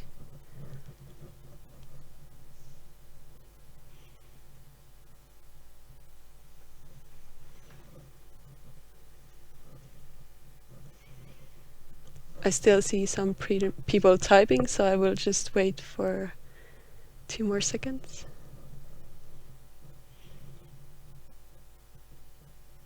AI can be used as transcript tool for visually or hearing impaired students. This was our idea, that one Cerberus DigiEduHack qualification. That's awesome. We actually also had a challenge in Finland, in Heureka, regarding the visually impaired students visiting a science museum. So it would be interesting to hear about this solution more, actually. Then there's one more. Choose the right AI suitable to the school environment's needs. Accept AI with open arms and introduce it to the students as part of the lesson. Yeah, I think it's very important to find ways on how we can use AI to help, but not to take away something from the live or traditional tools. All right, let's move on to the next question. What are necessary skills for the future? Here you can again think of any skills, don't need to be related to AI yet.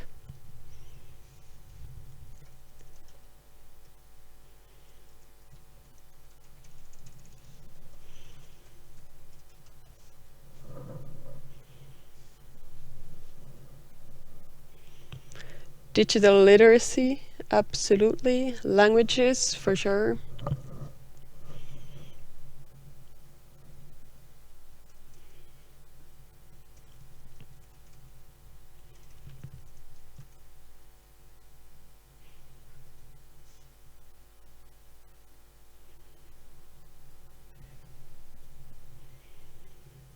'21st century skills and empathy.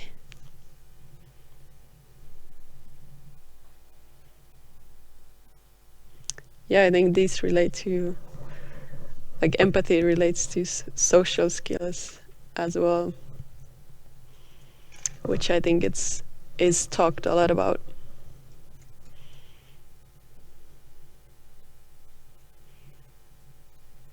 Critical thinking, absolutely.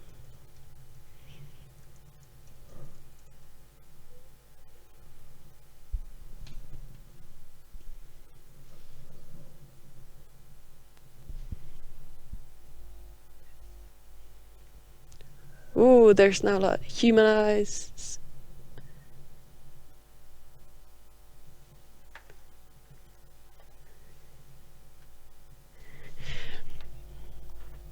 All right, let's move on to the next one. How can AI support the development of these skills?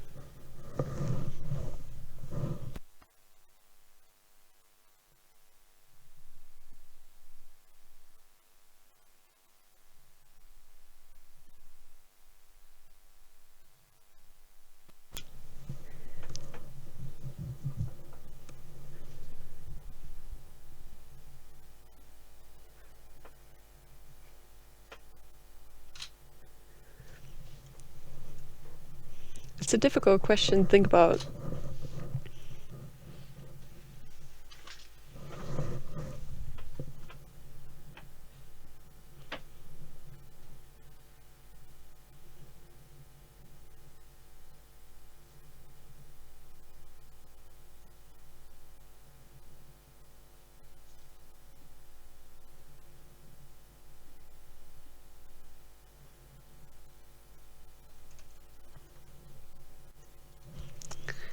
How can AI, for example, support with what we answered, like digital literacy, empathy, problem solving, critical thinking?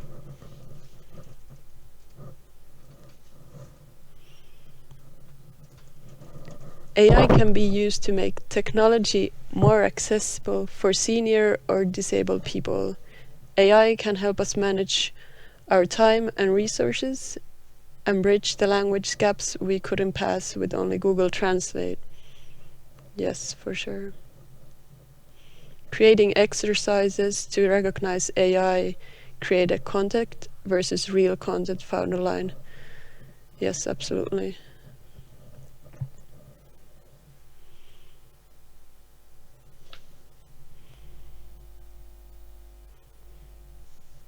Okay, let's move on. What AI tools could be useful for the challenge you are thinking of? If you in the beginning already had a challenge that you wrote in the first question or previous questions, you can think of how or which AI tool could solve that one. ChatGPT, Tilda.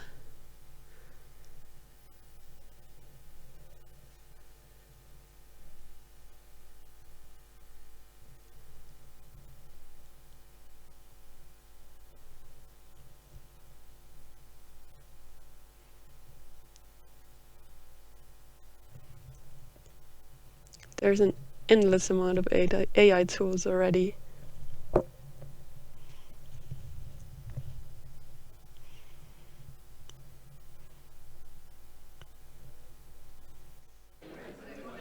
Thank you.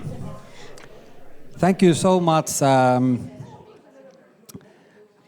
it's amazing. Yeah, it's amazing. We were so happy to see everybody so quickly grouping together. AI cannot do this. AI cannot find, perhaps we don't know, perhaps they find its friends to ideate with, who knows, but AI cannot really at least have a full flesh body to move around and talk to each other. So now we will have a second session where you will write your solution in 3 minutes, and then we will have a jury to work. How many minutes you will work? 10 minutes? 10-ish minutes. Yeah, that's around in 2 hours, 1.5 hours actually. Meanwhile, when the jury is working hard to select the winners, we will have here on-site discussion about your solution, so you can share openly. Then it's like fine to share because the jury doesn't. You won't hear anything, right? No, it's a separate room. Exactly. We know that online participants are still working on their solution. Now that we have the networking activity in Tallinn, online participants can continue working on their solution as they are doing on Slido. And yes, we are really happy that this very, very mini hackathon worked. In fact, it's an ideathon. And happy to hear from you soon after the second panel. Exactly. Yeah. Thank you. Thank you. And it's me again with the news that we're going to go for the networking break. So those who are joining us virtually online, please go grab yourself a coffee. We're going to also go grab ourselves some coffee here in Tallinn, and we will be back here in half an hour. So see you soon.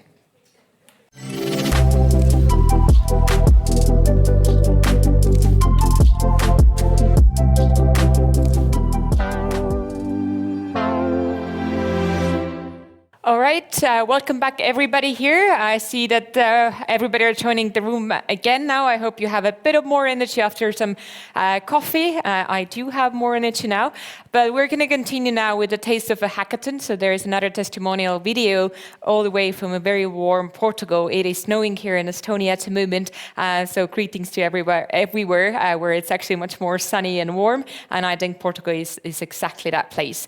So we're going to jump now over the video and see the testimonial from a Portuguese team.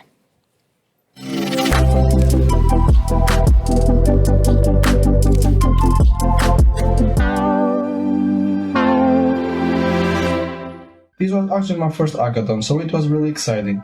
I'm in my final year of my bachelor's in computer engineer, and I thought DigiEduHack would be a great chance to apply what I've been learning. The most exciting part was working alongside people from different backgrounds with so many fresh ideas. I wasn't sure what to expect, but I think it went really well overall. The energy of working together to build something meaningful in such a short time was really motivating. It was amazing to see how much we could accomplish under time pressure and how fast we learned from each other.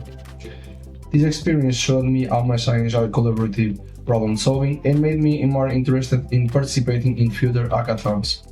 It inspired me to keep exploring projects outside my classes and take me on more challenges like this.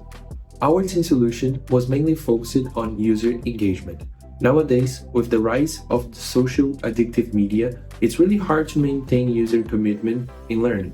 So, our team worked hard to provide a well-tailored solution to keep our users engaged throughout the courses. Hello everyone, in this my first hackathon I learned that working with people from different backgrounds taught me a lot about the value of diversity in problem solving. Each team member had unique ideas and skills which helped us find better solutions to the challenges.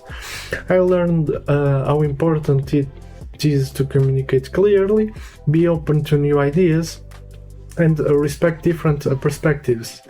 This experience showed me that diverse teams are more creative and effective, making it easier to find strong and innovative solutions together.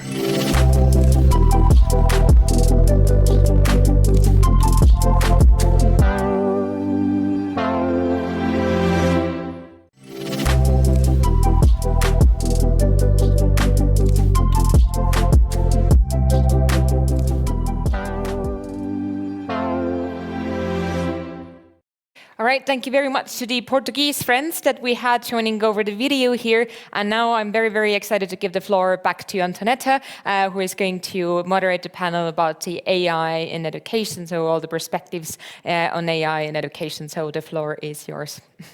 Thank you very much, Annette, and I'm very glad that we can continue our afternoon DigiHack session with the second panel. Let me welcome you all who are on site with us and those who are joining online.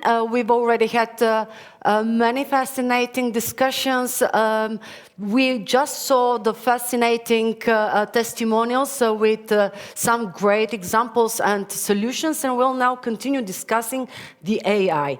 The topic of AI has been already mentioned, and some major aspects and features of AI use in education have been made during the previous discussions. But with this panel and my great panelists, we'll further deepen the discussion on AI, and we'll look at the various perspectives that are involved in this highly important topic. We see AI is everywhere in our life, very much penetrating the education, teaching and learning environment. Of course, there are a lot of compelling promises when we think of opportunities, but also we think of the challenges. These are some of the issues we'll discuss with our great speakers. Allow me first to introduce the speakers before we continue with the more concrete questions I have prepared for them for this afternoon. So I would like first to introduce on my left-hand side, starting with Stan Kapten. Stan is advisor to the Estonian Ministry of Education and Research. and Secretary of the AI Council, Artificial Intelligence Council. We have also Lieselot de Klerk, welcome, who is co-founder of DigiEduHack, which is a network of online schools. With us is also Linda, who is associate professor specializing in the societal aspects of AI at the Department of Computer Science at the University of Helsinki. With us is also Anvi Tandon, who is an ambassador of another great EU initiative, Girls Go Circular, and we'll certainly hear more about it during our discussion.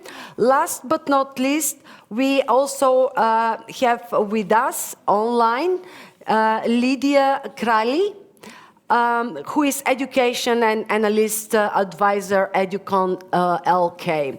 So as I already mentioned, there are a lot of compelling promises related to the use of AI in education and learning. Some of them have been already mentioned during the previous exchanges and the earlier session that we had here. But of course, we're going to learn much more through the discussion. A very warm welcome once again to our prominent speakers. Without further ado, I would like to start with a first question to Stan. Stan, you are working, as I already announced, as advisor to the recently founded Artificial Intelligence AI Council at the Estonian Ministry of Education and Research. And we'll be really happy to hear more from you about the reasons, what is behind the establishment of this council from the Estonian perspective, and how do you approach this topic at national level? All right, let's try. It's a pleasure to be here. All right, so I think in about 10 days' time, we're going to be celebrating the second birthday of ChatGPT. Now, generative AI really changed AI for everyone. Of course, Estonians, just like I'm sure many other countries, were very well aware of AI. But it was something that scientists would use mostly. It hadn't really reached mainstream. I remember being in Singapore at the time when ChatGPT came out, and we were just discussing the future of education and how AI is going to affect that, and I thought, how timely. Now that was almost 2 years ago. The following spring, so that is the spring of last year, was when the idea of starting with an AI council was discussed for the first time at the Ministry of Education and Research. It took a bit of time, but at the beginning of this year, finally the AI Council started working. And the reasons for the AI Council were basically two. One of them was that Estonia, with having digital DNA or DigiDNA or however you want to say it, we were definitely thinking about AI, and we knew that this is something that works very well with what we've been building, as you heard today, for the last roughly 30 years. So we knew that we now had to strike, really, and do something about these developments. So it was an understanding that this was going to be something that is very relevant for the foreseeable future, that AI is most probably going to be one of the defining technologies of human history. Now, the reason for the council is tied into this. It's a new technology. Very few people know a lot about it, and it's a lot to ask that the public servants are the most well prepared when it comes to AI. So in these kinds of situations, it makes sense to get together a team of experts to really help push the agenda quickly, to fill that hole where you don't know much about the technology, but you understand that you have to do something. So that was the reason for the council. The council has two main tasks that the minister endowed the council with. The first main task is the big picture. This means that we will most probably start creating a strategy. We will need some general guidelines that we're going to help work out.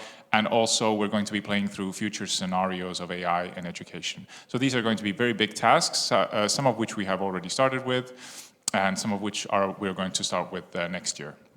The smaller task that the minister also endowed us with was that there are already projects in the ministry that are related to AI, and we want a sounding board. So the ministry wants a sounding board. They want the people working on these projects to be able to bring these projects to the council and get some feedback. So those were the two main tasks for the council. Now, in terms of concrete things that we have already done, one of the first tasks one of the first decisions or suggestions that the council passed was the need to terminate the use of AI plagiarism checking software. So the ministry at the time was providing software that helped identify plagiarism, and it also had an AI plagiarism module. But because this is, as I'm sure most of you know, it's a priori or theoretically impossible, we decided that this was not a good direction to go in. And also that we didn't want to, when you ask about what our general kind of stance on AI is that similarly to all other digital technology, we are very open to AI. We want to find out what is possible. And I think we often find ourselves in a difficult position because Estonia has had this success story. We know that these, of course you have to be mindful of the risks, but we also know that we discussed, the idea of risks has never, it's always been there. When we had the internet, when we had personal computers, everyone was worried as well. But you need to learn to manage the risk. This is the challenge. If you veer into the extremes, you're lost. The hardest path is the path through the center where you have risks and challenges and you need to work every day to make sure that you're balancing them. So that was that was the position that we took. And the first task that we did is we stopped the AI plagiarism software. The idea there was that this is a point of discussion between teachers and students. Students need to know and learn how to use the technology responsibly. Students are going to use it anyway. And we don't want to destroy trust between teachers and students. Because if there is a false positive, false negative, whatnot, this will degrade trust between teachers and students. So we do not want that. Instead, we want students to think and know when the right time to use a certain technology is. So we want them to be decision makers. And if there's a problem that the student isn't doing homework for one reason or for another, that is a motivation problem, that is not a technology problem. And then that was something small that we started off with, and now we're assisting with things like teacher training, civil servants training. The ministry is already working with the Ministry of Economic Affairs and Communications because we want everyone in Estonia to know that AI is something that will most probably be part of the skills that you will need to have to work in the near future, if not already now.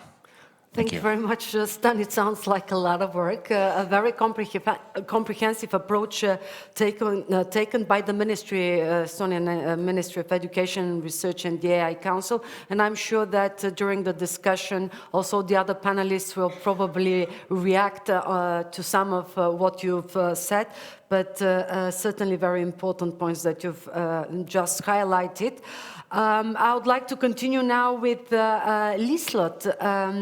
Let's continue with the question behind the establishment of the icons.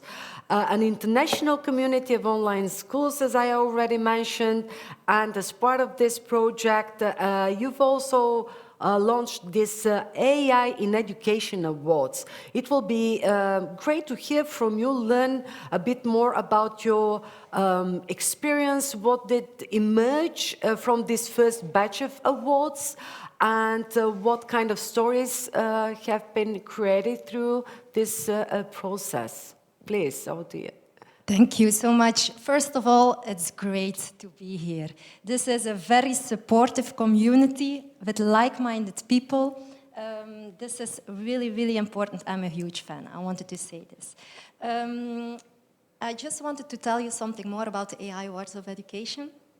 We started it actually at the beginning of this year. It's a joint collaboration of DTeach Icons and Belgium's 40 Under 40. And we wanted to help education, actually. So we saw, and we truly believe as well, that AI can support education. And we see a lot of possibilities. But it is important that our teachers are not afraid of it. And our teachers must learn how to use AI.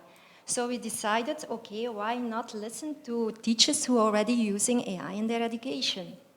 So we wanted to reward them with the teachers who are using AI on a very pedagogical way, sharing their good practices so they can inspire other teachers. We knew that it was important to do it on an international scale. As said before, it's important to join forces and to learn from each other in different countries. So we launched the announcement of the AI Award for Education. And in 5 weeks, we had around 40 applications from 16 different countries. And an international jury decided to check the applications on certain criteria and select the winners. In May this year, we wanted to celebrate those teachers, put them in the picture as well, so they can share their story and inspire other ones.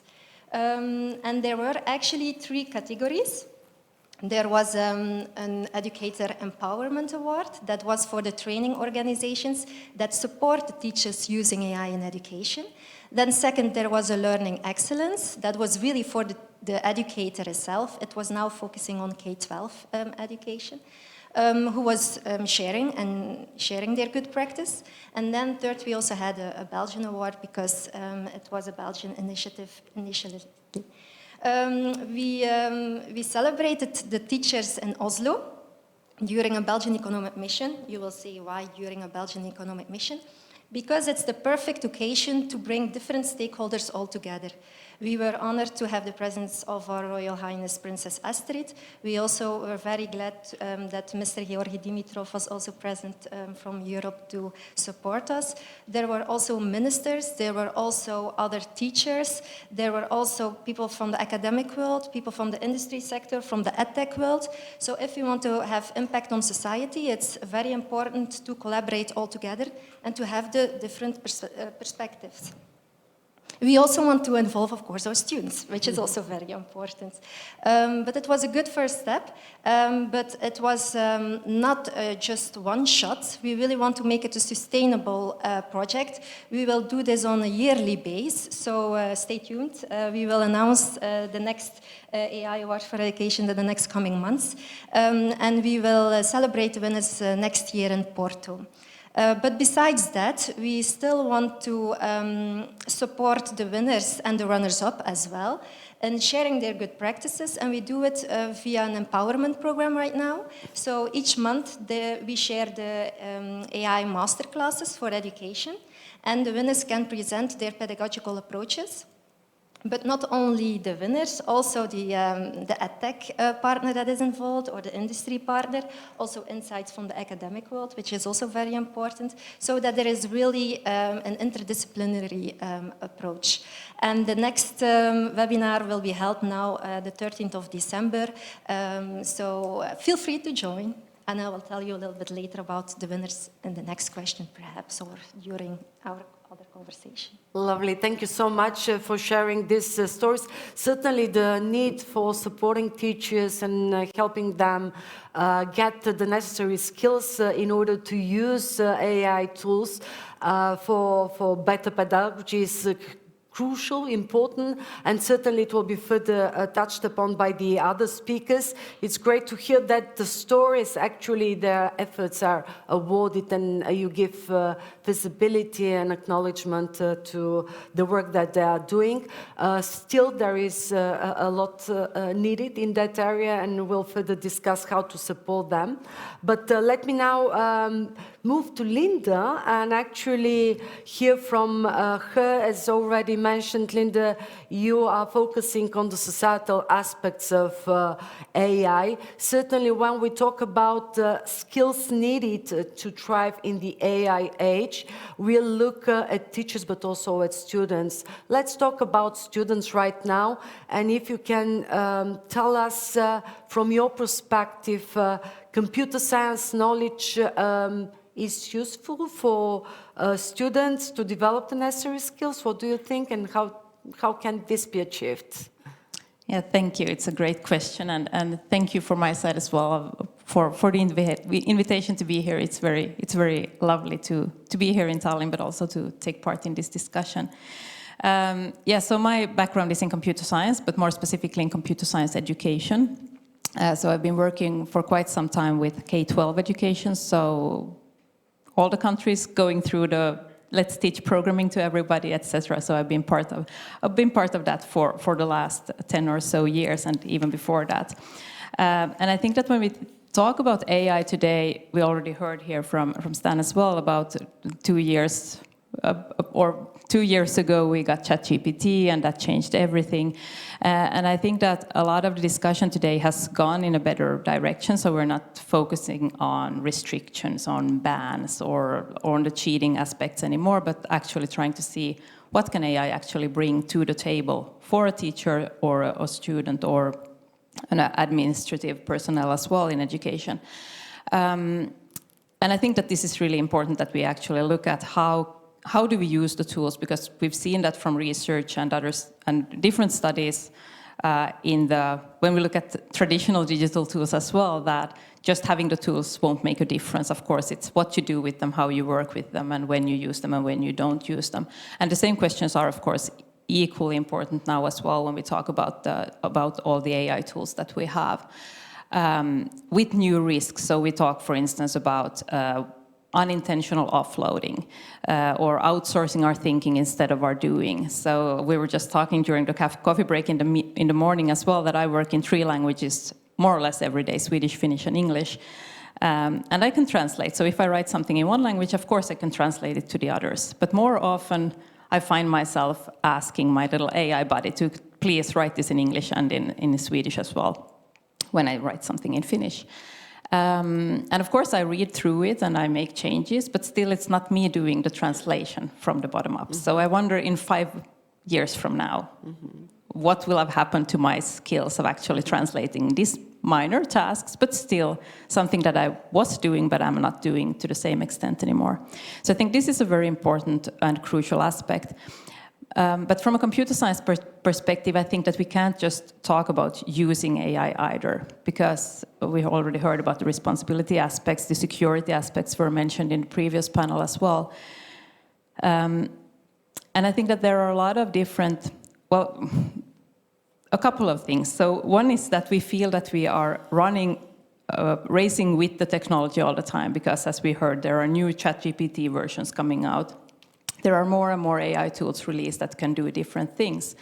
And I'm proud to say that as an AI professor, I don't keep track of everything. And I don't think that I should either, because that would be a full-time job to just try to keep ahead of all the tools that are released. But there are some basic principles below all of this development that doesn't move in the same, at the same speed. And I think that we should find ways of going from this very reactive, finding ways of teaching skills that would make us more proactive than reactive to this development, so that we could sit still in the boat. Okay, so a new version of ChatGPT, let's look at what it can do. Does it do anything that's actually important, or could we just go ahead doing what we've done so far?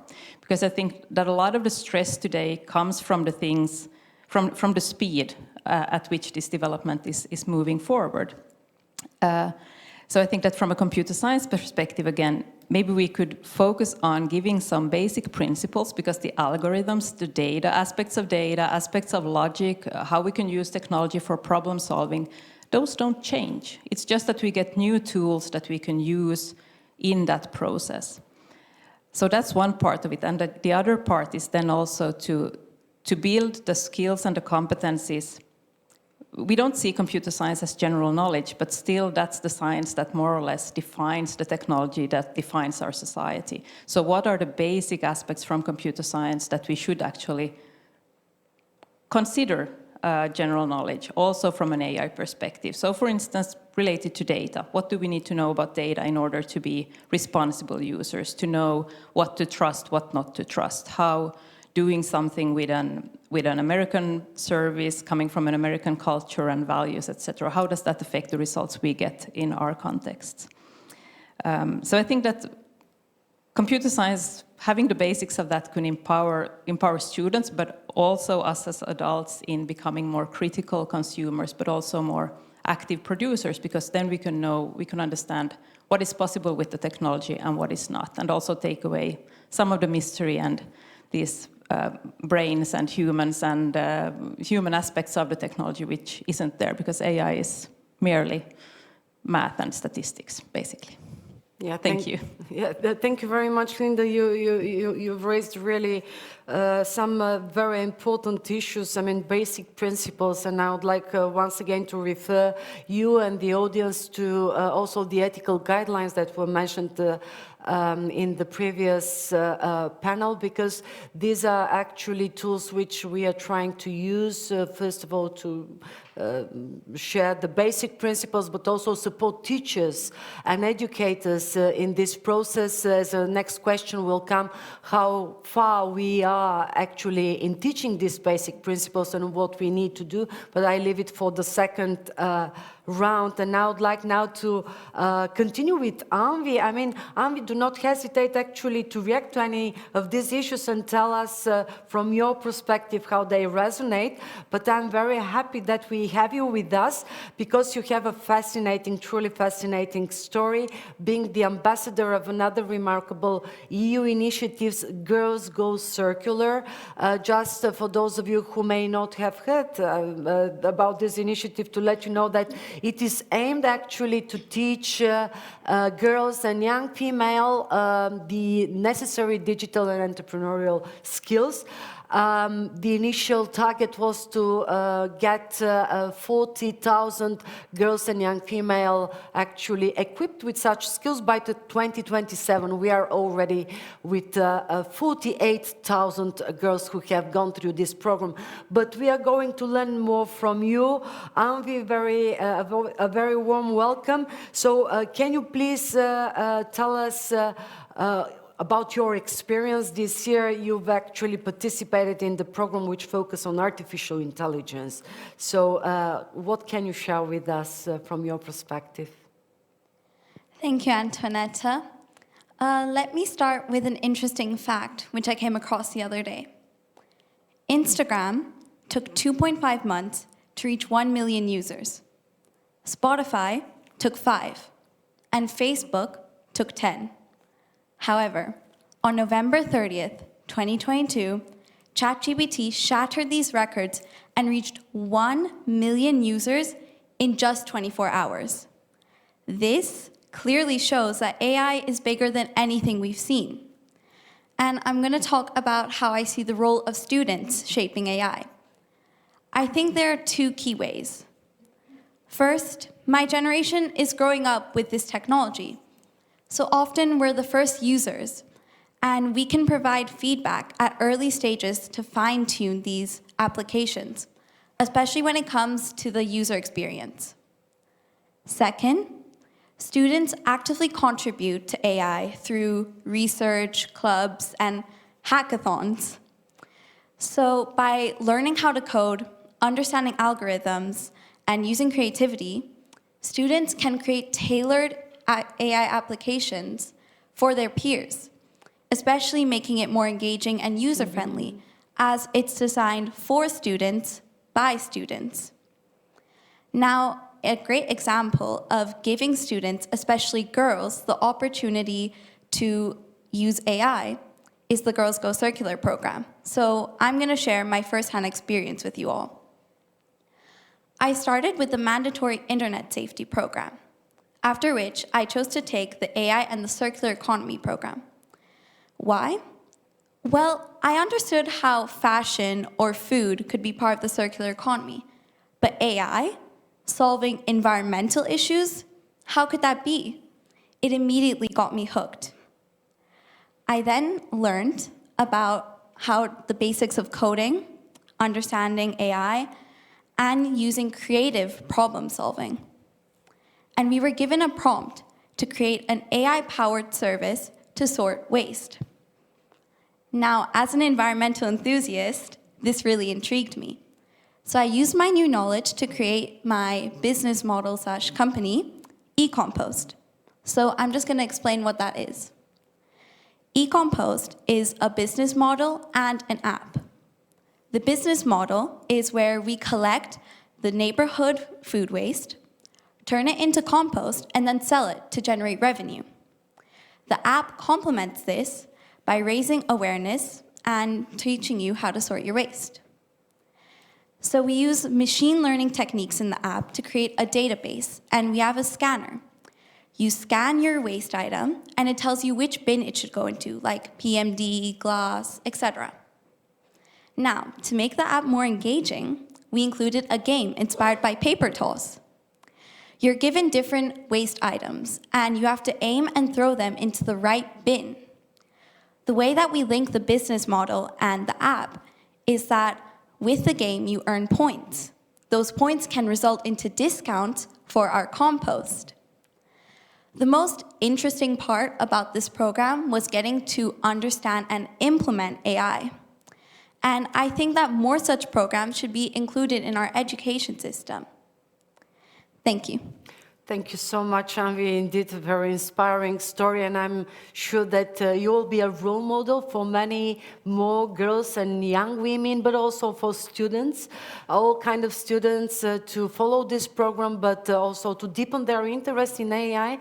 I think that you've made a very important point when you refer to creative problem solving. What is important is to look at the cross-disciplinary approach. It's learning the digital and entrepreneurial skills, but also deepening knowledge into a specific subject area. Thank you very much. We'll continue now the discussion, and with my next question to Lydia. I hope that we have a good connection. Lydia, indeed, I see you on screen. Very warm welcome to you as well.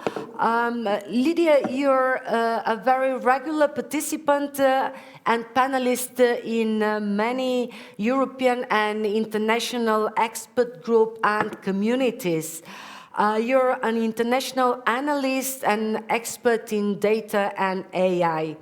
And it will be great to hear from you if you can tell us about these manifold initiatives at international level and how they actually inspire international cooperation. What is your experience when it comes to collaboration in discussions on AI? Over to you, Lydia. Thank you, Antoinette. I'm very sorry I am not able to join you in person, but I enjoy discussions I hear from all the panelists. I'm glad that you already mentioned ethical guidelines for the use of AI in education and training. Well, I'm very proud that I was part of the expert work group who worked on these guidelines, but also that these guidelines withstand the test of time. They're actually 2 years old.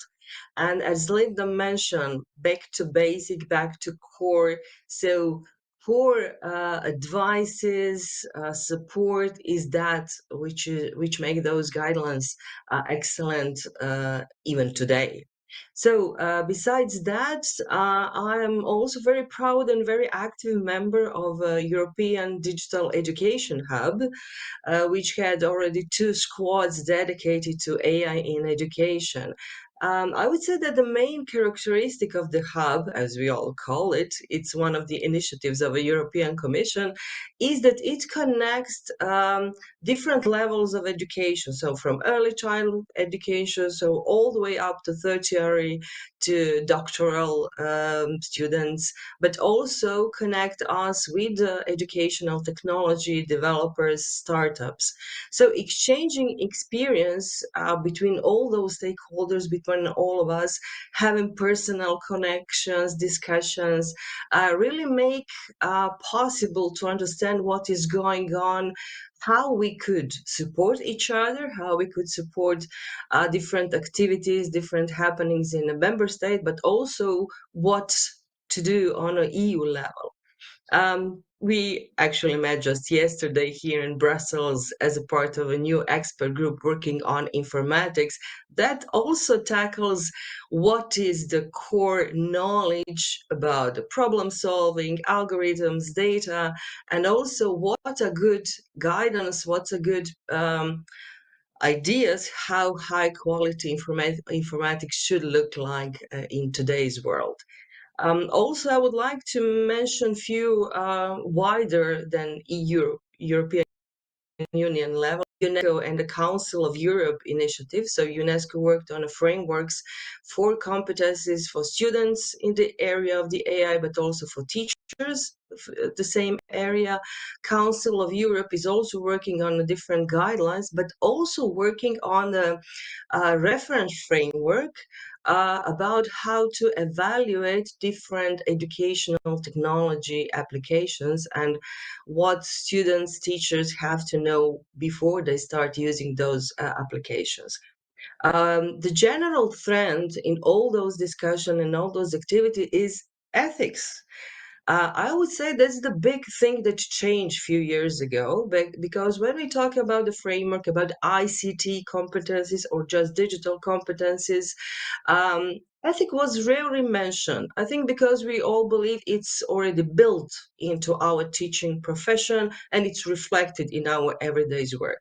But with AI as such an intrusive and disruptive technology, I think everybody realized that the risk is very high and that we have to continue work together to promote ethical values, to protect human rights, get back human in the center. So, as Stan mentioned, addressing the risks, accepting benefits, finding ways how to solve the challenges, but definitely we all have to work together to make this kind of technology also supportive for education, not just a risk for the education. From me now.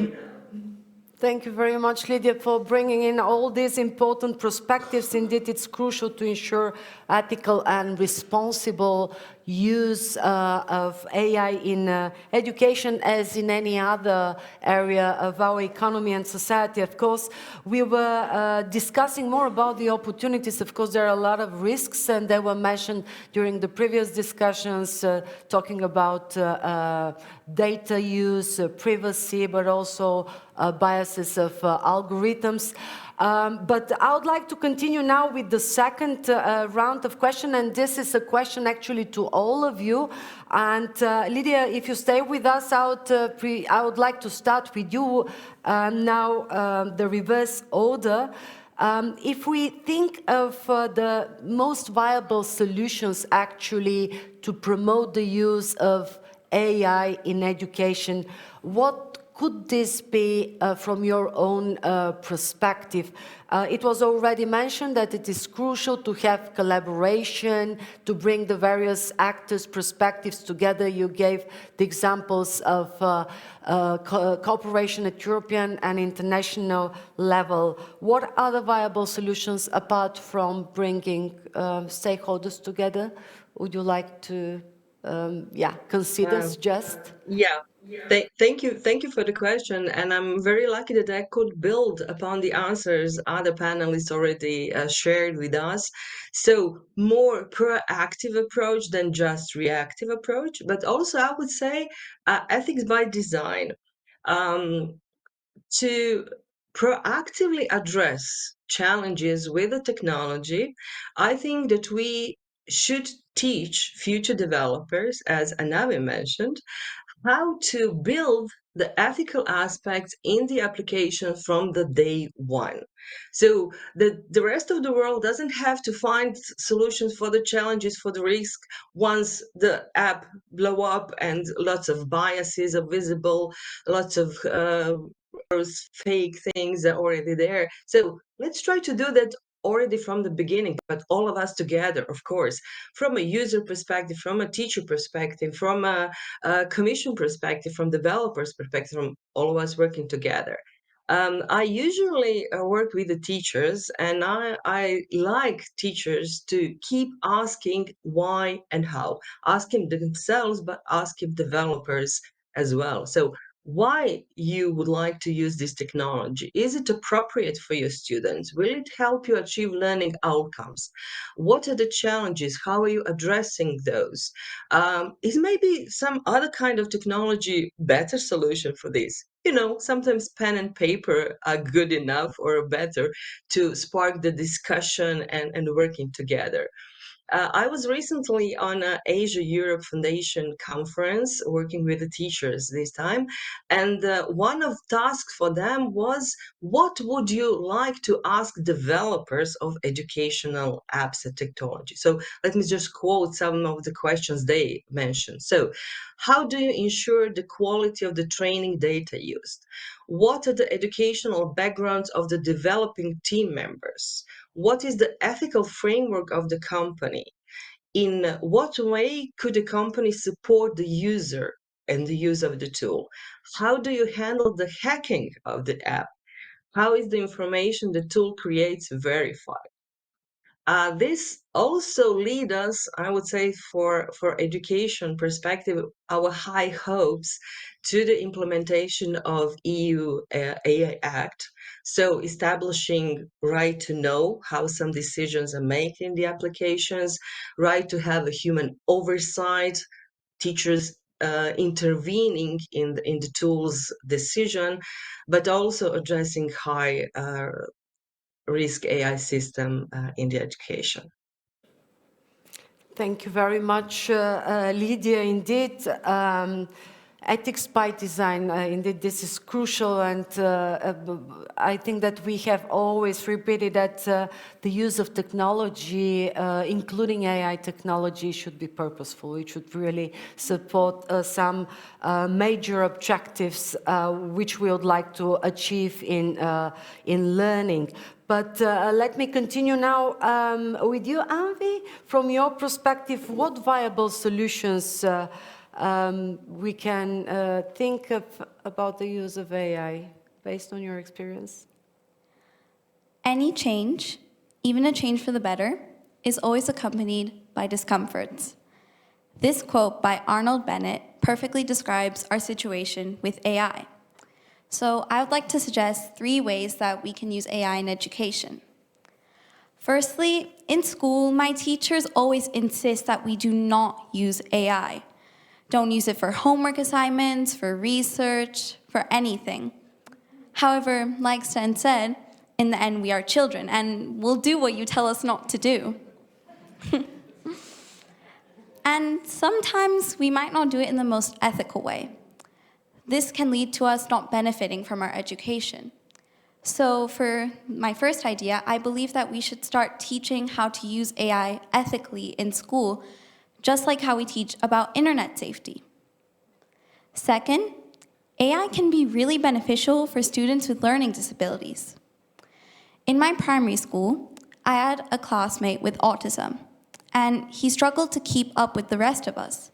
And the teacher also had a struggle trying to make sure that we were all at the same level.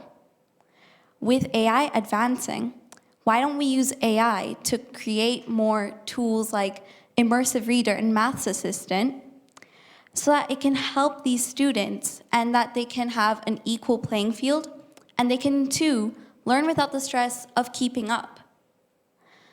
Third, I would like to say that I'm choosing my O-levels soon, and there's a lot of pressure because these choices are going to affect my future career. Now, of course, I can always just Google, research, but it's not the same as taking an actual lesson. So, what I suggest is that we use AI to create trial lessons, which students can do from before they have to submit their choices. That way, they can get a good feel of whether they want to take the subject or not. With initiatives like these and more, I believe that we can properly integrate AI into our education for the benefit of the students.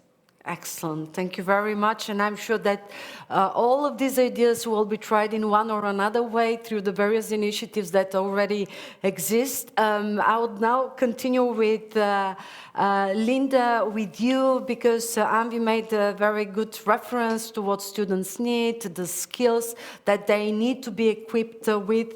How do you see it from your perspective, and what other solutions could be considered in that regard? Well, I would like to answer that from one, or, well, we have three projects that basically are called the same thing, but let me just wrap up my answer around one of them. And it comes back also to my previous answer and also relates a bit to what Lydia was saying about high-quality informatics education, but also computer science. So we're working on projects on AI literacy, which is basically, well, if we talk about digital competence as the general knowledge in the digital era, now we're talking about AI literacy, as we as humans need a word to be able to talk about things, right? So now AI literacy is the concept that's being used, which can be framed in different ways, but basically the definition that we are using is based on five questions coming from Long and Magerko. It's about what AI is, what AI can do, how AI works, what AI should do, touching upon the societal and the ethical aspects, and then also how AI is perceived. So what we're doing is, and this comes also back to how to get teachers involved, so we have been co-designing lesson materials together with teachers, teacher trainers, IT trainers, and also students in grades 3 and 6 in Finland, and now we're doing the same for 7 and 9 graders as well, and moving up to upper secondary school. So I think that this co-designed aspect is very, very crucial, but because we learned so much from talking to teachers, sitting at the same table, going through what our ideas are, and then getting their input on, okay, so this will not work with my class. Yes, this will work wonderfully. Let me give you an idea on what we could do. And this is not only about generative AI. So we're working quite little with generative AI in this project. Instead, we're talking about recommender systems. We're talking about how you are being fed different types of material depending on what you have looked at earlier. Is that a good thing or is it a bad thing? And kids have a lot of experiences. They have a lot of thoughts on what could be a downside, what could be the good things. So this has actually showed us that involving the teachers and involving the students is very, very crucial. So the 3 lesson plans, basically, the first one is what is AI, what can AI do, where can we find AI? Lots of good examples and discussions with kids there. Then the next one is on how AI works, so they get to train, unplugged, just their own AI model with machine learning, unplugged, to recognize the importance of good data and how if the data is poor, then the results will also be poor. And then the final one is on the ethical aspects. And then as well, we've had students coming up to me, like a 10-year-old coming and saying that, I use Snapchat's My AI, but it makes me really, really frustrated. And I was like, okay, so what's so frustrating about Snapchat's My AI? And she was like, well, everybody says that it should be your friend. And I try to annoy it, but it just keeps being kind. It never says anything bad, so it can't be a friend. And then I had another one who came up to me and said, I basically like AI myself, a 10-year-old. But then she said that she's kind of scared for her parents because they are both in theater, and she's read a lot of news about the creative sector and how AI will take people's jobs, etc. So I think that including teachers, including students, and actually talking about AI in general, not only as generative AI, is very important in order to bring this, again, back to basics. What is it? What are we actually talking about, regardless of whether it's generative AI or something else? So what are we talking about, and how should we approach those questions? And listening to the stakeholders that are actually in the classroom. Extremely important points. Thank you very much, Linda. Liselott, what do you think? Any reflections on that? Yeah, I totally agree with everything that has been said here. But indeed, AI can offer a lot of opportunities within education, can make it more personalized, more inclusive, more accessible. But the question of the teachers often is, yeah, but how? Very hands-on. What are some pedagogical implementations for my toddlers, for a primary school, secondary school, for a specific context, for Dutch, for French? So they really want very concrete examples. And when we were also selecting the winners for the AI Awards for Education, for example, all those winners also ticked the boxes. There were also a lot of criteria. Inclusivity, accessibility, also diversity, also ethics, privacy, their experience with implementing the AI tool in education. And I'm actually proud also perhaps to share the good practices of the 3 winners, so it can also support the other teachers. One of the winners is Licia from Italy. She was involved with the project AI Care. So she uses AI for teens to talk about human rights. She is using the app, Hello History. It's a bit of publicity right now as well, but it's a nice project where she where the students really experience the historical persons and they can talk to them, and it's a beautiful project to interact with history, actually. A second beautiful project is also from Jeff from Belgium, and he is using AI to help his students, because he is also a principal of a school, to help them advance in their language skills. So it's an AI app where they can advance their speaking skills, and he just gave a masterclass. It's really impressive to see also the advancements his students are making. A third is also Barbara from Norway. She won the prize also with the AI Advisory Board.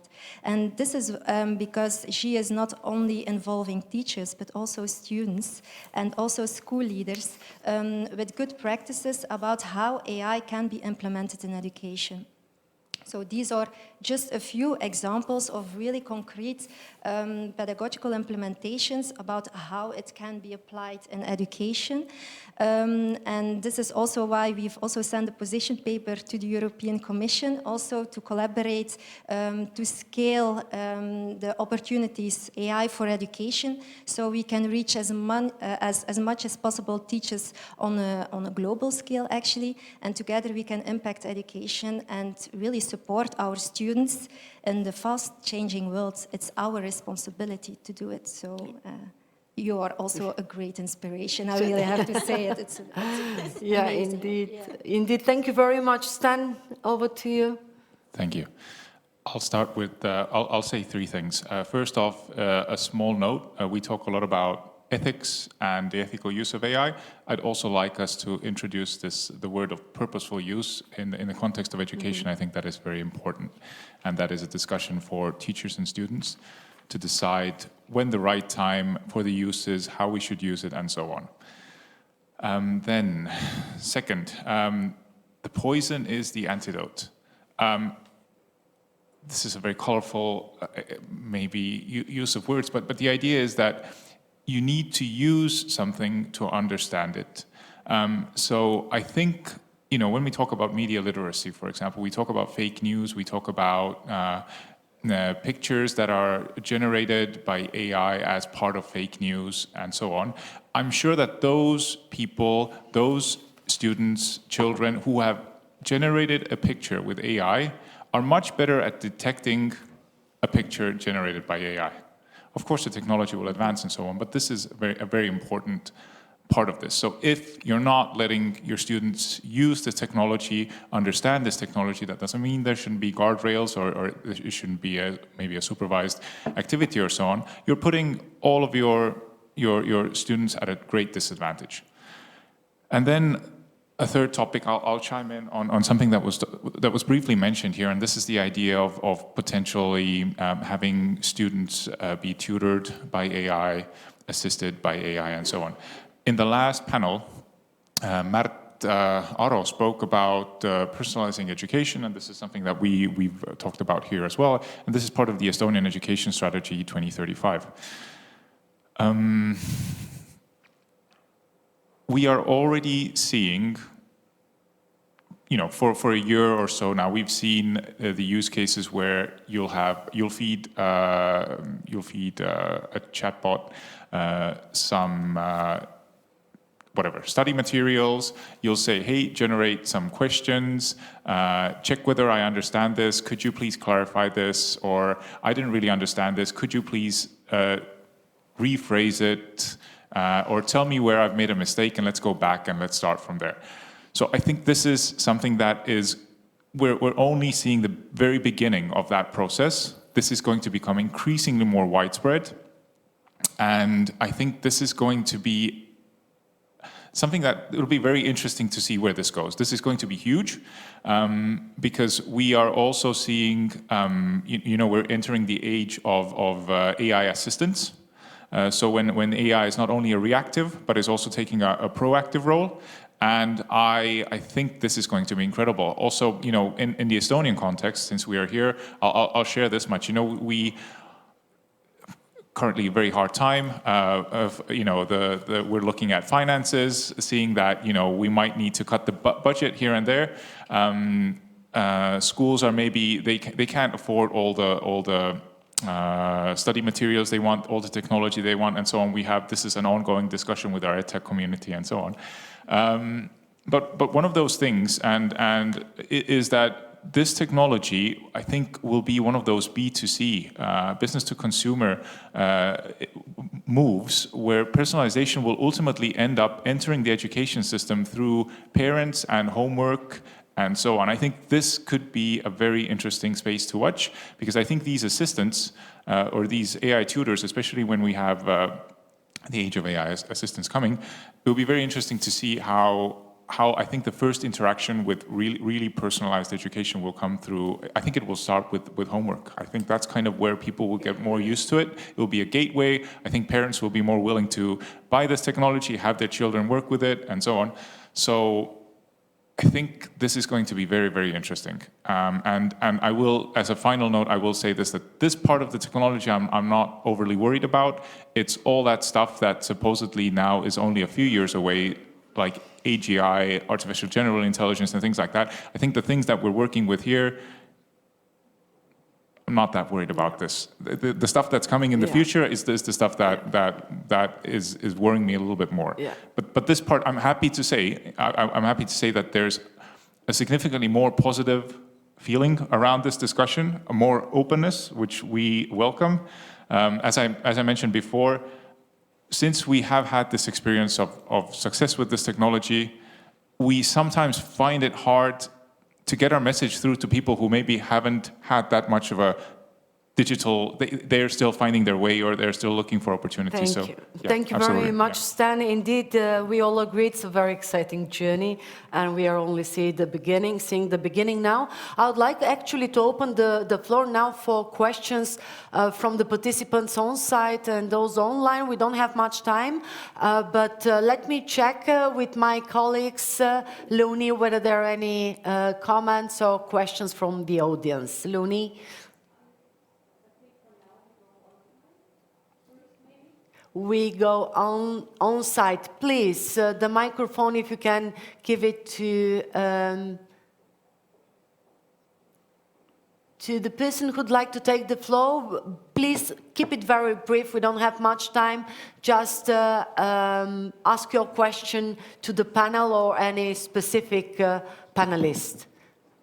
And if you can very briefly introduce yourself, just to know who is asking the question. Hi, so I'm Marina. This summer, 3 of us participated in Girls Go Circular Challenge, in which we needed to create an idea for an AI tool. So my question is, what do you think can AI, and in particular, easy access to it, because right now students, like for example, ChatGPT is very accessible to students. What do you think, can this easy access be a threat to the creative and analytical abilities of students? Like, how can it create a future with the lack of creativity in it, as AI is, so one thing that AI can be very useful, but one thing that it lacks is creativity. So what do you think? Thank you. Thank you very much for this question. Who'd like to take this question? Is actually putting at risk the creativity of people and what we're doing? Yes, please, Linda. I think that's one of the crucial questions that people are discussing now as well, that one, will we become lazy? Two, will we lose our creativity? And maybe some others as well. And I think that all technology brings opportunities. So we come back to the questions that I think Lydia raised them and Stan, you as well, and maybe we all raised them in some point, that we need to learn how should we use these tools. And we need to start using them in order to actually see where they can be beneficial where they are not. But we also need to see that there are tasks where we shouldn't use it, that there are some things where we should rely on ourselves more than on technology. So I think that when we discuss this AI, what should we use it for, how should we use it, we also should always consider the other side of the coin, that okay, so our human skills, when should we use them, what should we use those for, and what are the main critical human skills that we don't want to outsource, not for any cost, not at any cost. So I think that's very important. And I think that there's also this discussion now from the business world, there is an increasing amount of research data showing that these tools can have a leveling effect. So I think that they can also make us more creative if we use them in the right way. But the same research also shows that if we use them for tasks where they're not beneficial, then the results will also be poorer. So I think that it comes down to us actually trying things out, but not just going with the flow, but actually reflecting on the use as well. Thank you very much, Linda. Is anyone willing to share their views? Could I just add one thing otherwise? Yes, please. So from the ICL, I just wanted to touch upon the ICELS study as well, because I was part of one of the... Please keep it short. Yes, the ICELS team. So one of the things that was there, so yes, quite a few young people lack digital skills, but what is mostly concerning there is that we see this difference in socioeconomic background. And I think that there is a huge risk there that if the students who have access to the tools don't get guidance in how to use them at school, those from a socioeconomic poorer background might not get that support outside of school either. So those will be at the greatest risk, I think, of losing creativity and outsourcing too much to these tools. Sorry. Thank you. No, thank you very much, Linda. We don't have much time. I have one question to all of you, if you can answer it only with one word or one sentence, to make sure we stay within the time frame. What do we need to do at your level actually to ensure that we use AI in an ethical, responsible, effective way in education and learning? How can we support the efforts in that regard? Who'd like to start? Lydia, if you are with us, perhaps you can start. What do we need to do at your level in order to support efforts? Yeah, I would like that us humans are the one who decides what we are outsourcing to the AI, not vice versa. And also the future I don't want to see is when rich society have human teachers and the poor, so the bad socio-economical background, end up with only AI tutors. So this is the future I don't want to see. Thank you very much. Lydia, Stan, what do you think? What shall we do at your level to support efforts? A lot of initiatives have been mentioned already. Please keep it very short. Yes. I will just say this much. Before we become creators, we have to be users. We have to learn how to use the tools, then we can become creative with them. Excellent. Thank you, Anvi. Can you repeat the question once more, just so that I'm completely sure I don't go off topic? What kind of support is it needed at EU level? Yeah, how can we support the efforts, like initiatives Girls Go Circular? I believe, especially as a student, we should start integrating it into school education. Like you said, that some people can't afford to do it outside, even though these are free programs. So they might not have the time, they may not have the resources to find out about this, but having it in school is very important. So that's why I feel like it's super important that we integrate it into our education system. Great, thank you very much. Excellent reply. Liselott? Embrace it, experiment, collaborate, and inspire each other with sharing good practices, I think is crucial. But with a critical point of view is very important. Thank you very much, Linda. Yes, and I'll just add that share the bad experiences as well, not only the good ones. Thank you very much. Of course, we don't have much time to really discuss further any of the important issues that you raised. Just want to mention inclusivity, diversity. These are extremely important points. Unfortunately, we could not go into much detail, neither when we talk about the risks and challenges related to the use of AI in education. But I would like to also say that on the EU side, a lot of experience initiatives have been shared by all of you. You have been participating in many of them. So on our side, we'll continue supporting this wonderful community through policy and programs. Erasmus Plus program is there to support these efforts, and by creating the necessary environment and also framework for this kind of discussions and collaborations. This was mentioned by many of you, that it is crucial. So we are staying almost within the time frame allocated for this panel. Allow me to thank all our great panelists for their excellent contributions for this very inspiring discussion, and to invite you for a round of applause to the panelists.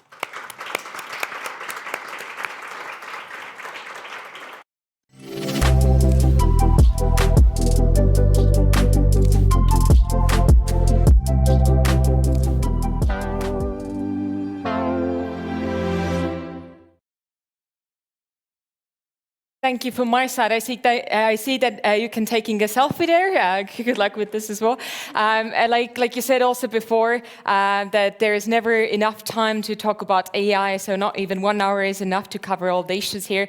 But we will continue now with a taste of a hackathon, and we are jumping all the way actually to Mexico, which is super cool. There is finally a morning time there, so that we will be, again, online, not a video, but actually they are joining us online and talking about their experience. So let's jump all the way now to a much warmer Mexico. Hello, everyone. I'm Paola Sosa Cárdenas, and I'm from Mexico, as you already said. Well, I thought you will ask me, but I already have some questions that you give me, and I will tell how was the experience for all of us. First of all, this was one of the most exciting experiences that we ever had. The rush of emotion and the timing to develop the technology that we already made was such amazing, and we are so excited to the next steps and the next stages of the competition. And we already have a strong belief that our solution will have the impact that we envisioned, and the transformation that we are driving through the civil organization that we are part of, that it's focused on soft skills for the kids, and the integration of technology that will make this disruptive technology and transformation will be so amazing. And obviously, as collaborating and transversal integration with so many people has been something amazing to be developed with entrepreneurs, with engineers, and all of that combination was a synergy that was such a wonderful experience, truly. Hello?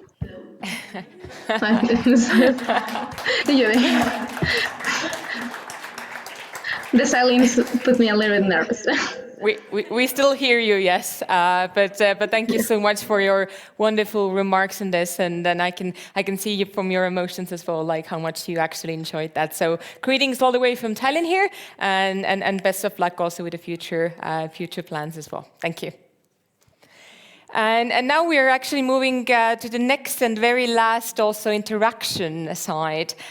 So Tommy and Teresa will actually take it over here from the stage, and they will talk about the active interaction as well from their side before we move to the very last closing remarks as well. So just, join me here in a second. Thank you so much. Amazing to evidence the energy from Mexico. You heard what she was saying, impact.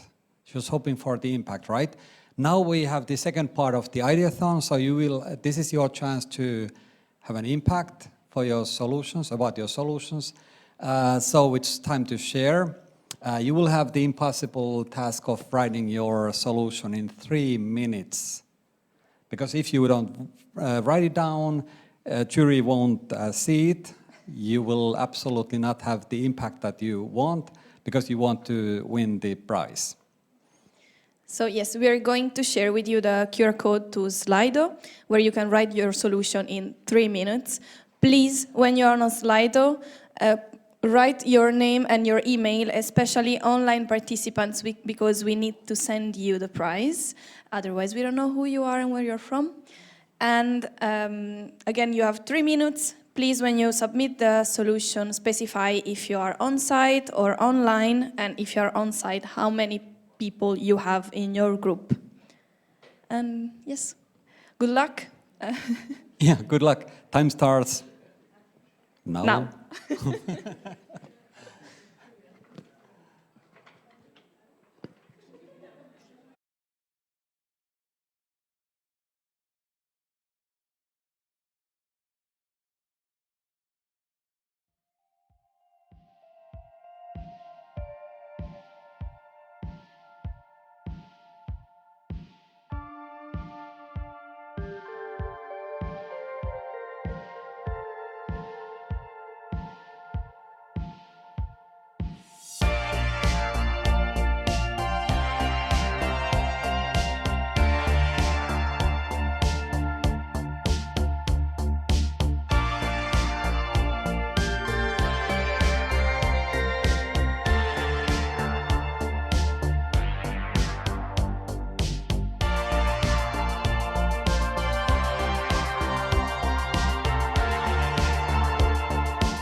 Remember, there's a prize. You have 1 minute.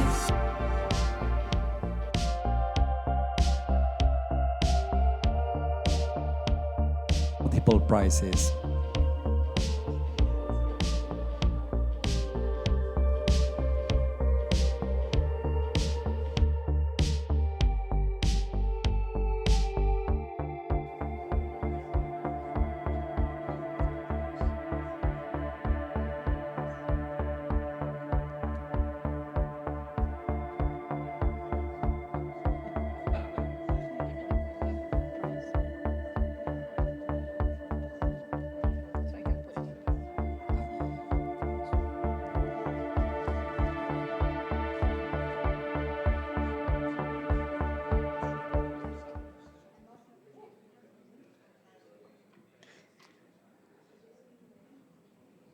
Time is up. Time is negative. So I guess it's now time to jury to start working, right? I'm going to run away and read all your solutions. Exactly. So we will not be drop the mic. So now we will have literally 10 minutes to discuss about the solutions here, share them. Jury won't hear us. We also won't hear the jury talking, which is important. So who would like to share, like what was your solution to AI and the future of education? Juhani, your team, would you like to share? Would you like to have do you have a microphone? I'll share you.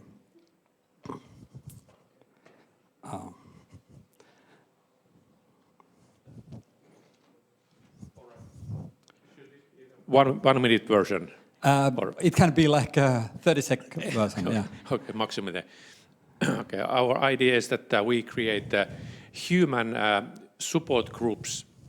They may be anonymous, which exchange ideas weekly or bi-weekly. How this our talented counterparty AI is working. So we learn how to interact, so that each week or double week when we meet, so we say that what have we learned, how we work with this guy, what we know that he's still not there yet, or maybe some funny thing that so that means that we get stronger every time, and we meet, we increase our competence level at the same time when the ChatGPT gets better. Okay, amazing. So we are always ahead of AI. Yeah, it's like a sort of anonymous alcoholic type of meeting group. It may be anonymous type of thing, but we exchange, it's trusted environment. It matches AA, right? Yeah, yes. Anonymous AI. AA against AI. Human beings. Anonymous AI-powered human beings. Yes. Right. Excellent. Hey, let's hear from students. So the four of us were one group, and I feel we had a little advantage because, of course, we have the students' perspective right here. So I'm just going to let them explain what we came up with.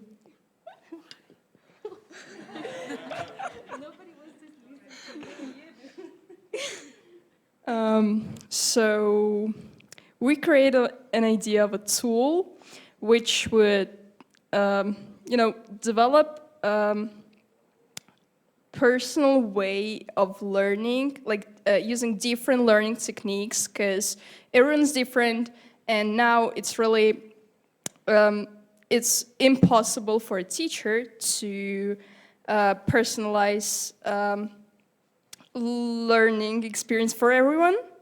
So yeah, that's basically our idea, that AI will help to solve that issue. Personalized AI, like educator. Yeah, and I also asked them, what do you struggle the most when you are at school or with your tasks? And they said, okay, I would need a tool that would help me manage my time, because I have a lot of deadlines, one after the other. And some of them have more weight. For example, one of them is 50% of the final grade, some other is 20% of the final grade. So that's something that they actually need. And the other one was to assess, to give feedback. Because sometimes the teacher can give you one-time feedback, but maybe that's not enough, or you're a bit more unsure and you need more guidance. So ideally, our AI tool would help the critical thinking in a sense that they would develop their idea with the tool and not just one tool dropping information into them. Excellent. So tool to help prioritization and time management, and amazing. Thank you so much. Like you hear, from students and of course from others, you hear the best solutions. Hey, how about here? Are you ready to share? I'm sure you are. Yeah. Do we have a microphone? Can you bring us? Yeah. Please pass it. Okay, thank you very much. Our team made some proposal, very interesting one, because we are coming from different backgrounds, but myself is a teacher, so they asked me how the AI can help me as a teacher, to solve problems. And I said, if I could have some kind of a classroom manager tool for myself, someone said that AI assistance, but within the classroom, that could be definitely cool. And then this tool is definitely managed by teachers and helped by administrators, educational technologists, but the final users are definitely also the students. So we want to emphasize also collaboration, engagement, and then we want to make sure that students are using AI in different assignments, but also to be personalized, that me as a teacher can say which student is doing very good or maybe needs some help on some other sides, but also for the school management as well, to see how the AI is working out. And also we want to pay attention also on ethical aspects, definitely. The real question is that we heard in the panel before, what if we miss these ethical principles maybe in the first year at the university? And then me as a teacher at the fourth year, at the senior level, I ask the students to do it. What's going to happen then? Are we going to make some mess or like a misuse of AI and things like that? So we want to create a tool, a classroom manager tool. That's it. Okay, excellent, excellent. So in a way, managing also educators' time, like where to prioritize, like these students need more help. In a way, I mean, it's kind of a combination of all this. Yeah, hey, how about you guys? Would you like to share? And also we come back with the microphone to this side as well. So be prepared. Okay, so here I was fortunate to be with the panelists in a team.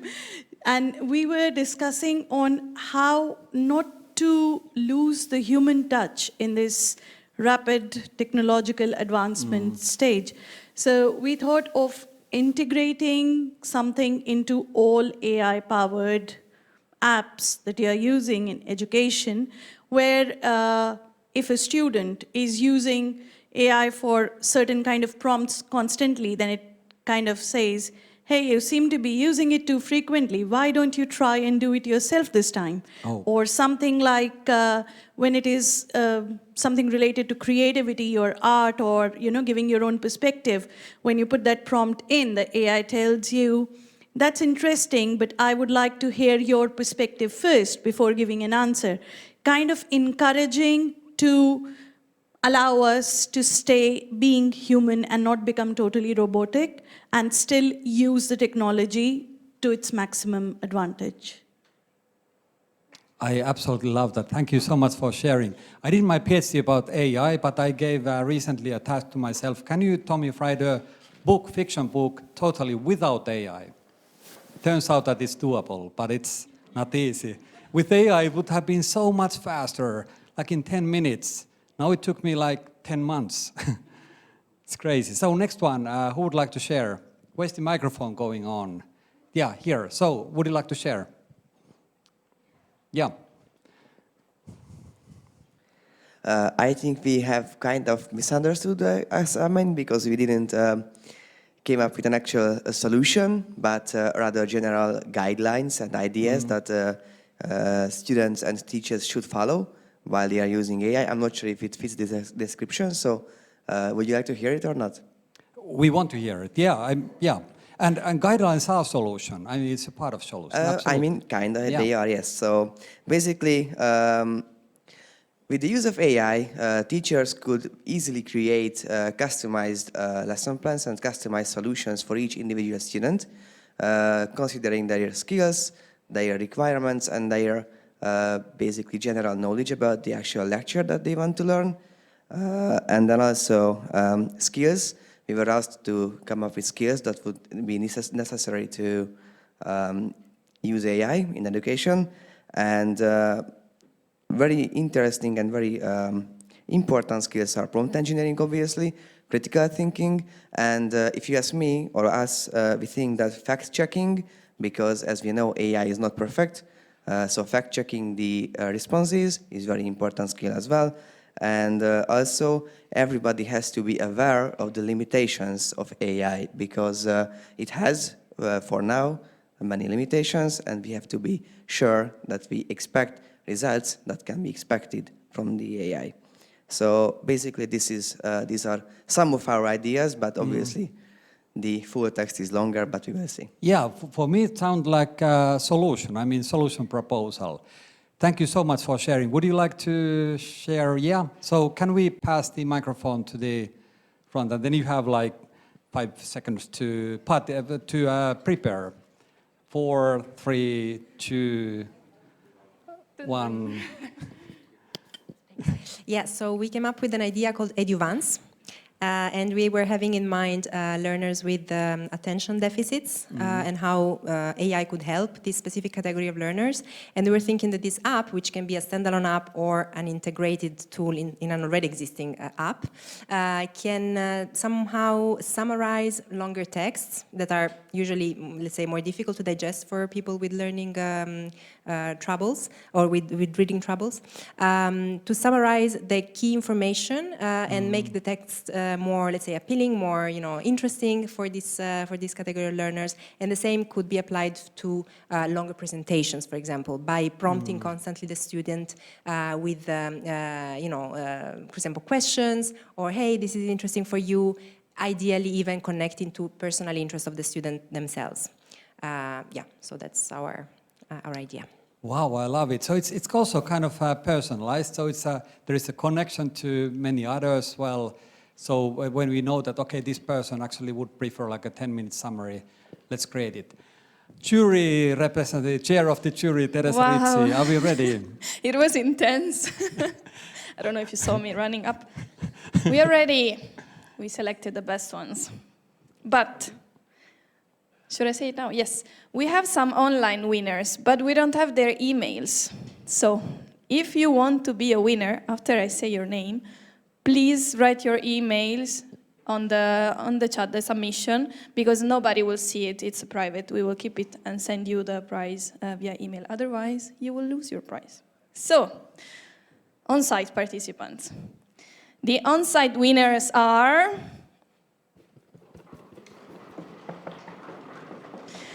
Arina, Veronica, Alessia, and Carla. You can come to stage.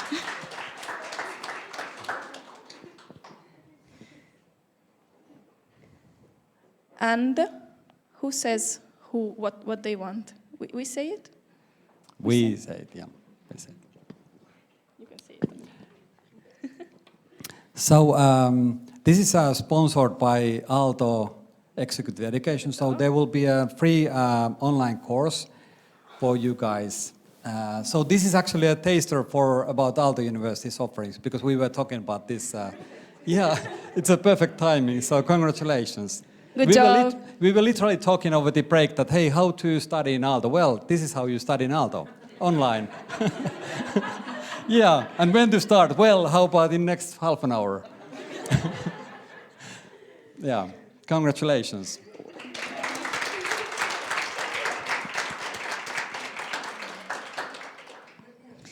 We want to specify that also your answer was really good, but it's like we have to choose. And for online participants, we think the best answers are from Karel Aliku, sorry if I say. Oh, you're here. Okay. Oh, wow. Then join us on the stage. We can have you then. Oh, wow.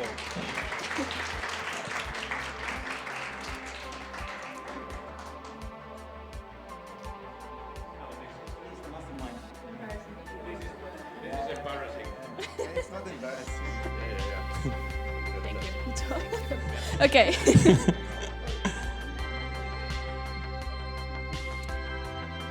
So hopefully this person is online.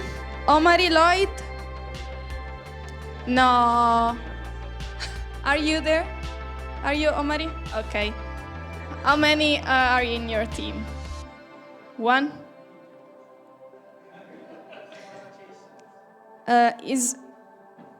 I'm sorry if I pronounce it wrong. Ugliesa Marianovic? Okay. You're all answer. Then, well, good job. It was great. Yeah. And so Yeah. we are going to find another, because we have one prize more. So we are going to check if there are online participants and give the prize. Yeah. Excellent. Hey, thank you so much for joining the interactive, fun experiment ideathon, how to deal with AI in the future. I guess it's now time to give floor to our fantastic moderator, and thanks for the session. We had fun. I think you. You also had fun. Thank you. Good job.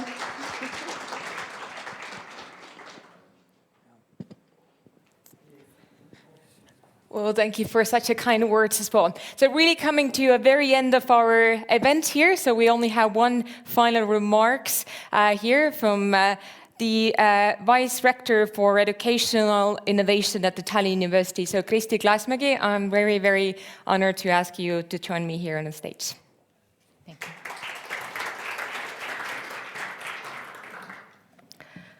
I believe I have the hardest task of anyone who has presented today, following all of the excellent speakers, the panelists, and especially the young woman from Mexico. How do I follow her? I don't know.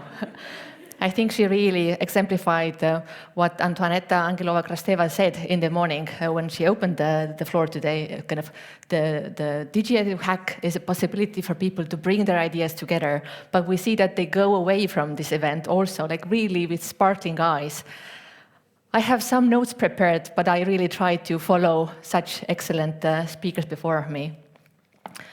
Let me start by expressing my gratitude to all of you, the participants, the organizers, the supporters, who made the 5th DigiEduHack event a success. We have witnessed something remarkable. We had 52 hackathons taking place in classrooms, labs, online spaces in 27 countries, where diverse minds and skill sets have come together to reimagine the future of education. Hackathons are, at their core, about creation, but they are also about connection. People from different disciplines, different backgrounds, with distinct perspectives and competencies, coming together to tackle complex challenges. And we have challenges galore in education, as we all know, and as we also heard from today's first panelists. Hackathons are unique environments where we see the perfect blend of human ingenuity and technological tools. Through the DigiEduHack events, we have seen how technology has been used to bridge gaps, whether those gaps are geographic, disciplinary, or cultural. The beauty of hackathons lies not only in the solutions produced, but also in how those solutions come to life, and also in the experience the participants have during the events. My first ever hackathon that I participated in took place about 10 years ago in a small rural city in Estonia, in a school there. We stayed at the school for the full weekend. We slept there. I remember going down for sleep on the mattress in the teacher's parlor. I remember the excitement, the structure of working, the structure of presenting, like complementing each other. It was a wonderful experience. But not only that. Here in Europe, we are very much results-oriented people. Of course, the aim of DigiEduHack hackathon, the aim of other hackathons is to improve education attainment for our youth and also our adult population.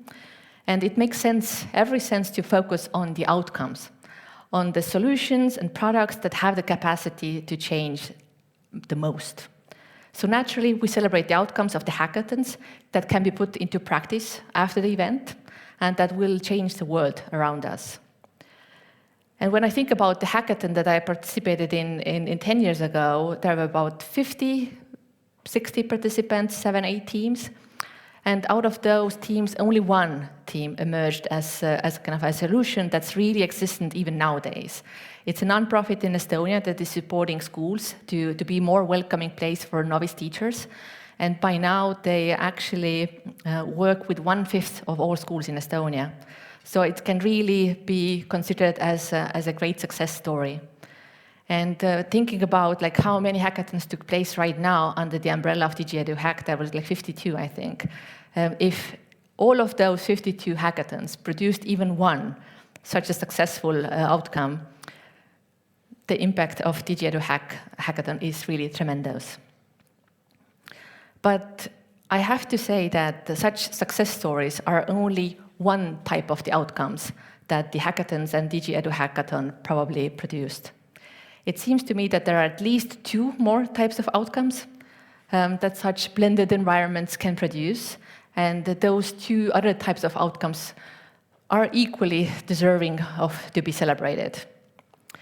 The second type of outcomes are the outcomes that are not going fly by itself, but they will lay foundations for the future. These are important ideas born from the collaboration with different people, and they will become like the basis for the future products. But it is not the original team that will implement them. When I think about, again, the hackathon that I attended 10 years ago, there was a team that was working on how do we bring new Estonian-speaking teachers to Eastern Estonia. This team didn't continue working afterwards, but I have seen the ideas that they came up with implemented by different municipalities, implemented by the Estonian government even. Like the ideas were special stipend, the municipality housing, the specialty webinars for those teachers, making the new environment more welcoming for them. And I hope that the DigiEduHack was the birthing place for many such new ideas, thoughts, realizations that become foundation for the further development in the field of education. We will never know, and we will never hear about the impact of DigiEduHack in relation of those ideas, but we know that it is there. And it's not important that the label or slogan is out there, it's important that the change happens in local places where people work. But last and not least, there are some outcomes that are even less tangible, I would say, but I think they are not less important. It is the relationships formed, the impressions made, the inspiration sparked. And these effects of hackathons are important parts of human experience, of living and remembering. And we are meaning-making machines. And the contents that we have processed will become the ingredients that we have available for the meaning-making in the future. I personally am of opinion that the human experiences created during the hackathon are as significant as any tangible outcomes that were produced. It is something that we witness in the academia, at the universities again and again. People from different disciplines, they have different frames of reference. They seem to speak different languages, even if they both speak Estonian. But adding developers' code to educators' insights, we get something that neither of them was able to think before meeting the other. And such diverse teams are the microcosm of the future of education. Diverse, interconnected, and driven by a shared purpose. And the solutions developed are impressive, but the process, the collaboration, the listening, the mutual respect, that's what truly stands out for me. And of course, hackathons are just one example of how collaboration can drive innovation. But there are many other models worth exploring as we move forward. Yeah, let me share with you some of the inspiring projects from Tallinn University that have pushed the boundaries of collaboration in different ways. One such example is the EdTech Talents project, which aims to make education and technology work better together in Estonia, Hungary, and Serbia. In this project, academic and support staff from these countries have had the opportunity to learn from successful edtech companies in Austria, Germany, and Spain. And at the same time, the researchers from these countries shared their expertise and knowledge with edtech companies in Estonia, Hungary, and Serbia. And the staff worked at successful edtech companies for several weeks, immersing themselves in the know-how, culture, and practices, and then bringing those valuable experiences back to their own workplaces. As my personal colleagues have also participated in those exchange programs, I have witnessed the energy and the new perspectives that they bring back to their own workplaces. And another example is the Academy for Business project. This initiative is all about creating meaningful connections between academia and the real world of business. It fosters collaboration by bringing people from different disciplines together to learn from each other and share their strengths, whether those strengths are rooted in business, academia, private or public sectors. And these projects show what we have already accomplished in bringing together people from diverse fields to learn from one another and collaborate effectively. There are the strengths that each and every individual brings. Then there are also strengths inherent in all of the sectors. And making all of these work together is no small task. but initiatives like EdTech Talents, Academy for Business, and DigiEduHack play a crucial role in moving forward. They help create the space where people from all walks of life can come together, harness their individual and diverse strengths, and co-create solutions that benefit us all. And as we are concluding this special event here, we look ahead. I want to encourage each of you to carry the momentum of DigiEduHack forward. Whether you produced a ready solution, whether you planted the seeds for future of innovation, or whether you simply forged new relationships here that will enhance your meaning making, every outcome has value. And as the EdTech Talents and Academy for Business projects are prime examples of how collaboration can be deepened beyond hackathons, connecting disciplines, sectors, and even nations, we have seen the power of stepping into each other's worlds, of academia learning from business, of technology bridging the educational fields, and of people from different cultural backgrounds coming together to share their knowledge and experience. It has required a considerable time commitment from all parties involved. And I challenge you all to continue finding innovative ways to collaborate in and finding time for that. Let's see technology not as a replacement for our interactions, but as a bridge that brings us closer together. And let's amplify our connections, learn from one another, and create solutions that make lasting impact. And DigiEduHack has shown us it's possible if we unite around a shared vision. And now it's time to take what all of us have learned to bring it back to our workplaces, our schools, our communities, because this is where the change needs to happen. And together we can continue to innovate, inspire, transform education for the better and I hope more equitable future.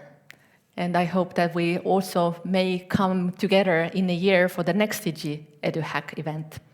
Thank you all for being part of this incredible journey. 52 events in 27 countries. Can't really emphasize that enough, I think.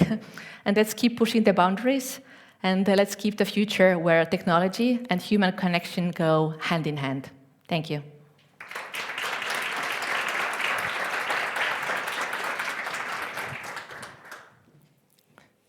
So it is absolutely fantastic to end with this inspiring notes here.